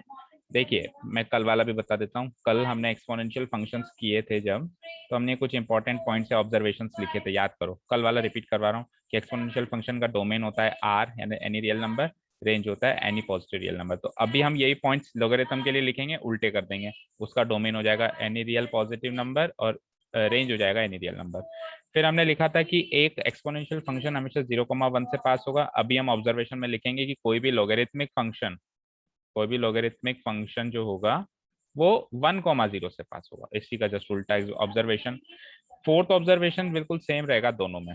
एक्सपोनेंशियल फंक्शंस भी हमेशा इंक्रीजिंग फंक्शंस होते हैं एंड जो लॉगरिथमिक फंक्शंस हैं वो भी इंक्रीजिंग होते हैं। जैसे जैसे हम लेफ्ट टू राइट जाएंगे तो ये वैल्यू बढ़ती जाएगी, हम ऊपर ऊपर होते जाएंगे। तो ये कभी भी वापस गिर के नीचे नहीं आएगी, ये ऊपर ही जाएगी। अभी हम जब लिखेंगे तब उसको एक बार और मैं बता देता हूँ। और फिफ्थ ऑब्जर्वेशन था कि जैसे जैसे large negative values of x की तरफ बढ़ेंगे तो फंक्शन की वैल्यू 0 की तरफ आएगी, लेकिन 0 नहीं होगी। यानी कि ग्राफ जो है वो कभी भी एक्स एक्सिस को मीट नहीं करेगा। ठीक है, यही चीज हम उल्टी करके लिखेंगे कि जैसे जैसे जैसे जैसे हम x को 0 की तरफ लेके आएंगे, लेकिन x 0 नहीं हो सकता इसमें, तो फंक्शन की वैल्यू 0 नहीं हो सकती, इसमें x 0 नहीं हो सकता। वही सेम उल्टा भाई, उसमें एक तरीके से उसमें तो आउटपुट, इस वाले फंक्शन में एक्सपोनेंशियल फंक्शन में तो आउटपुट 0 नहीं हो सकता था। अब लॉगरिथमिक फंक्शन में इनपुट 0 नहीं हो सकता। तो x की वैल्यू 0 की तरफ टेंड करेगी, but it will never touch the y axis, क्योंकि y एक्सिस को टच करते हुए तो 0 हो जाएगा। तो जैसे जैसे हम x की तरफ टेंड करेंगे तो फंक्शन की वैल्यू लार्ज नेगेटिव वैल्यूज की तरफ टेंड करेगी, बड़ी नेगेटिव वैल्यू बनेगी। ठीक है, अभी हम इसको भी लिख लेते हैं। तो ये 5 जो ऑब्जर्वेशन हमने कल एक्सपोनेंशियल फंक्शंस के लिए लिखे थे वो आप लॉगरिथमिक फंक्शंस के लिए भी लिख लीजिए। और लिखना कहाँ है मैं बता देता हूँ। लॉगरिथमिक फंक्शंस हमने इंट्रोड्यूस किया, उसके बाद लॉगरिथम एज अ फंक्शन लिखा, इसी के बाद लिखना है इंपॉर्टेंट पॉइंट्स या observations related to logarithmic functions. ठीक है, जहाँ पे हमने दोनों का ग्राफ बनाया था, एक्सपोनेंशियल एंड लॉगरिथमिक फंक्शन का एक साथ ग्राफ बनाया था एक ही ग्राफ शीट पे। हमने बताया था कि मिरर इमेज है, जस्ट उसके ऊपर हमको यह 5 ऑब्जर्वेशंस लिखना है। तो स्टार्ट राइटिंग इंपॉर्टेंट पॉइंट्स और observations related to logarithmic functions. तो डोमेन है any positive real number, range है एनी रियल नंबर, उल्टा है, पिछले वाले का उल्टा है। फिर जैसे मैंने कहा कि ये logarithmic function always passes through the point 10। Exponential 0,1 से पास होता था, ये 1,0 से पास होगा। ठीक है, फिगर के अंदर भी देख सकते हो। चलो ये इन 3 पॉइंट्स को, इन 4 पॉइंट्स को हम पहले फिगर में देख लेते हैं। Logarithmic functions are ever increasing functions, ये भी हमेशा बढ़ते रहते हैं। इन 4 ऑब्जर्वेशंस को हम ग्राफ में भी देख सकते हैं। देखो देख लो, डोमेन है एनी रियल नंबर, तो आप चेक करो x की जो वैल्यू है वो हमेशा ओरिजिन के राइट साइड ही है, मतलब पॉजिटिव वैल्यू है, कभी भी ये लेफ्ट साइड में नहीं जाएगी। यानी इस क्वाड्रेंट में, सेकंड क्वाड्रेंट में एंड फोर्थ क्वाड्रेंट में आपका ग्राफ कहीं भी आपको टच करता हुआ नहीं दिखाई देगा। तो x की वैल्यू हमेशा पॉजिटिव रहेगी। हाँ, y की वैल्यू एनी रियल नंबर है, ऊपर भी है नीचे भी है, नीचे वाली वैल्यूज भी आ रही है ऊपर वाली वैल्यूज में। तो डोमेन तो है आपका any positive real number two the right of origin, and range है आपकी, तो डोमेन है और ये है रेंज। रेंज क्या है? एनी रियल नंबर, यानी कि पॉजिटिव रियल नंबर भी है, नेगेटिव रियल नंबर भी। ग्राफ दोनों साइड दिखाई दे रहा है, फर्स्ट क्वाड्रेंट में भी एंड फोर्थ क्वाड्रेंट में भी। सेकंड पॉइंट, थर्ड, 2 पॉइंट्स हो गए। थर्ड पॉइंट हमने ये लिखा कि ये ग्राफ हमेशा 1,0 से पास होगा। देखो कोई सा भी बेस ले लो आप, ग्राफ हमेशा 1,0 से पास होगा ही होगा। ठीक है ना। अच्छा, एक चीज और कि अगर बेस सेम हो जाए नंबर से, जैसे कि log 2 टू द बेस 2, ये शायद मैंने कल भी बताया था, तो आंसर 1 आ जाता है, क्योंकि 2 की पावर 1 ही तो 2 होगी, और ये हर एक नंबर के लिए अप्लाई होगा। फॉर एग्जाम्पल ये log 3 टू द बेस 3 भी 1 होगा, क्योंकि 3 की पावर 1 3 होती है। log 4 टू द बेस 4 भी 1 होगा, क्योंकि 4 की पावर 4। अभी हमने इसका एक ऑब्जर्वेशन भी किया था कि जब हम log e to the base e कर रहे थे, कल आया था शायद, तो हमने 1 लिखा था उसको शायद, है ना, डेरिवेटिव के केस में। तो e की पावर 1 भी e होती है। तो यानी कि अगर सेम सेम नंबर्स आ जाएं, बेस भी सेम हो और वो भी सेम हो, तो आंसर हमेशा क्या आएगा? 1 आएगा। ये चीज का भी ध्यान रखना है। हाँ, तो हम बात कर रहे थे 3 ऑब्जर्वेशन हो गई। चौथा ऑब्जर्वेशन देखो, जैसे जैसे मैं राइट से लेफ्ट चल रहा हूँ, ओ सॉरी, लेफ्ट से राइट चल रहा हूँ, तो फंक्शन इंक्रीज हो रहा है। किसी भी एक पर्टिकुलर ग्राफ पे देख लो, फॉर एग्जाम्पल इस ग्राफ पे देखो, बेस 10 वाले ग्राफ पे देख लो, चाहे से आप किसी भी एक ग्राफ पे पर्टिकुलरली आप देखोगे तो फंक्शन इंक्रीज ही हो रहा है। मतलब आप मान लो यहाँ पे 1 पे थे, तो 1 पे इसकी वैल्यू थी 0, 2 पे आ गए तो 2 पे थोड़ी सी वैल्यू ज्यादा हो गई, 3 पे और ज्यादा हो गई, 4 पे और ज्यादा हो गई। जैसे जैसे आप लेफ्ट टू राइट जाएंगे वैसे वैसे y की वैल्यू बढ़ती जा रही है। ये ग्राफ कभी भी घूम के वापस नीचे नहीं आएगा, कोई सा भी ग्राफ इनमें से, ना ये वाला ना ये वाला, ये सारे के सारे ग्राफ इंक्रीजिंग ग्राफ है, बढ़ते ही जाएंगे। तो फोर्थ पॉइंट यहाँ क्लियर हो गया होगा। और फिफ्थ पॉइंट, उसका फिफ्थ पॉइंट का उल्टा है, क्या कहता है देखो, लिखो एक बार, पहले आप लिख लो। The value of the function y equals to log x, और बेस कुछ भी ले लो, चाहे से b डाल दिया हाल फिलहाल मैंने, tends towards the large negative value. ये फंक्शन की वैल्यू खुद लार्ज नेगेटिव वैल्यू बन जाएगी जैसे जैसे x 0 की तरफ आएगा। पिछले एक्सपोनेंशियल में यही चीज उल्टी थी। एक्सपोनेंशियल में x की वैल्यू लार्ज नेगेटिव वैल्यू की तरफ टेंड हो रही थी और फंक्शन की वैल्यू 0 की तरफ टेंड हो रही थी। x की वैल्यू तो लार्ज नेगेटिव वैल्यू की तरफ टेंड हो रही थी और फंक्शन की वैल्यू 0 की तरफ टेंड, अब उल्टा है। अब फंक्शन की वैल्यू लार्ज नेगेटिव वैल्यू की तरफ टेंड हो रही है जैसे जैसे x की वैल्यू 0 की तरफ टेंड हो रही है। लेकिन x की वैल्यू कभी भी 0 नहीं हो सकती या नेगेटिव नहीं हो सकती। 0 की तरफ टेंड हो सकती है, 0 से बिल्कुल नजदीक जा सकती है, लेकिन 0 या नेगेटिव यानी -1 -2 नहीं हो सकती है। ठीक है, इन शॉर्ट अगर मैं कहूँ तो ग्राफ ऑफ लॉगरिथमिक फंक्शन कभी भी वाई एक्सिस को टच नहीं करेगा। एक्सपोनेंशियल फंक्शन का ग्राफ कभी एक्स एक्सिस को टच नहीं कर रहा था एंड लॉगरिथमिक फंक्शन का ग्राफ कभी भी वाई एक्सिस को टच नहीं करेगा। इसको हम इस ऑब्जर्वेशन को एक बार हम ग्राफ में देख लेते हैं। देखो, ये जितने भी ग्राफ हैं, कोई भी एक पर्टिकुलर ग्राफ ही उठा लीजिए। चलो मैंने अगर मान लो ये ग्राफ उठा लिया, तो x की वैल्यू 1 है, x की वैल्यू 1 से जैसी छोटी हुई, मान लो ये 0.5 हो गई, तो y की वैल्यू नेगेटिव हो गई है ना, 0 से भी नीचे आ गई। और 0.4 हो गई तो और नेगेटिव हो गई, और ज्यादा बड़ी हो गई, छोटी हो गई, मतलब मान लो यहाँ पे -2 थी, यहाँ पे -3 हो गई, ऐसे मान लो, और थोड़ा सा नेगेटिव गया तो होती गई। तो ऐसे फंक्शन की वैल्यू नेगेटिव होती जा रही है, और ऐसे करते करते करते करते करते करते फंक्शन की वैल्यू बहुत लार्ज नेगेटिव वैल्यू भी आ सकती है, जैसे -10,000 -20,000, बहुत बड़ी लार्ज नेगेटिव वैल्यू भी फंक्शन की वैल्यू आ सकती है। अगर मैं x को बिल्कुल एक्स वाई एक्सिस के चिपका दूं, बिल्कुल इसके नजदीक ले जाऊं, यानी x की वैल्यू में बिल्कुल 0 के नजदीक ले जाऊं, पर याद रहे मैं x की वैल्यू एग्जैक्टली 0 नहीं ले सकता, क्योंकि मैं इस ग्राफ को, इस y एक्सिस को टच नहीं करवा सकता। ठीक है, तो फंक्शन की value extremely large negative value बन सकती है अगर x को बिल्कुल टेंड टुवर्ड्स 0 कर दिया जाए, but x can not become 0 और नेगेटिव, यानी थर्ड क्वाड्रेंट में भी एंटर नहीं हो सकता, ना 0 हो सकता है। और जो ये फंक्शन की वैल्यू है वो, मतलब ग्राफ है, वो भी y एक्सिस को कभी टच नहीं हो सकता। ये था हमारा फिफ्थ ऑब्जर्वेशन। पांचों के पांचों ऑब्जर्वेशन मैंने बिल्कुल सेम उसी लैंग्वेज में लिखवाए हैं जिस लैंग्वेज में हमने एक्सपोनेंशियल फंक्शन के ऑब्जर्वेशंस लिखे थे, अभी मैंने दिखाए भी थे। आप उनको और इनको कंपेयर कर लो, जस्ट उसका उल्टा कर रहे हैं, है ना। तो ये 5 ऑब्जर्वेशन थोड़े से मिस आउट हो गए थे, इनको भी आपको नोट्स में नोट डाउन करना है, और उसके बाद फिर टॉपिक आएगा कि दोनों फंक्शंस को कैसे हम सेम ग्राफ में ड्रॉ करके एक दूसरे की मिरर इमेज दिखाते हैं। उसके बाद फिर प्रॉपर्टीज हैं, दोनों प्रॉपर्टीज को हमने लिखा, प्रूव किया। प्रॉपर्टीज के बाद फिर हमारा डेरिवेटिव है, last final point, properties, special case of property, और फिर लास्ट में, अच्छा, लॉगरिथमिक फंक्शन के स्पेशल टाइप्स भी लिख लिया हमने शॉर्ट में, कॉमन एंड नेचुरल, और लास्ट में फिर डेरिवेटिव लॉग। तो ये हमारे लॉगरिथमिक फंक्शन के सारे नोट्स यहाँ पे खत्म होते हैं। आप इसको इसी सीक्वेंस में नोट डाउन करें। थोड़ा सा हो सकता है काटा पीटी हो गई हो, बीच में मिस आउट हो गया था, तो पर थोड़ा सा मैनेज कर लीजिएगा, ताकि, क्योंकि क्या सीक्वेंस में नोट्स रहते हैं तो रिविजन करने में हमको आसानी होती है। तो ठीक है, आज के लिए काफी है। तो अब लॉगरिथमिक एंड एक्सपोनेंशियल फंक्शंस दोनों पढ़ने के बाद हम इस एक्सरसाइज को विद इन एक दिन कर सकते हैं, विद इन ए डे कर सकते हैं, इवन आधी क्लास में भी ये खत्म हो जाएगी। अब इस एक्सरसाइज में कुछ भी नहीं बचा। तो मैं आपसे फिर से यही अर्ज करूंगा कि आप इस वीडियो को फिर से देख के लॉगरिथमिक एंड एक्सपोनेंशियल फंक्शंस के एक एक कॉन्सेप्ट को क्लियर कर लें, ताकि कल के दिन में ही, एक ही दिन में हम ये एक्सरसाइज सॉल्व कर पाए। और कुछ भी नहीं है इस एक्सरसाइज में, आप खुद नोटिस करेंगे कि अगर हमको कॉन्सेप्ट आता है तो हम कितनी आसानी से एक्सरसाइज सॉल्व कर पा रहे हैं। चलिए, तो आज के लिए काफी है, बाकी फिर हम कल से एक्सरसाइज 5.4 शुरू कर देंगे, मोस्ट प्रोबेबली खत्म भी कर देंगे। Thank you so much for listening to us, have a nice day, keep learning and bye bye.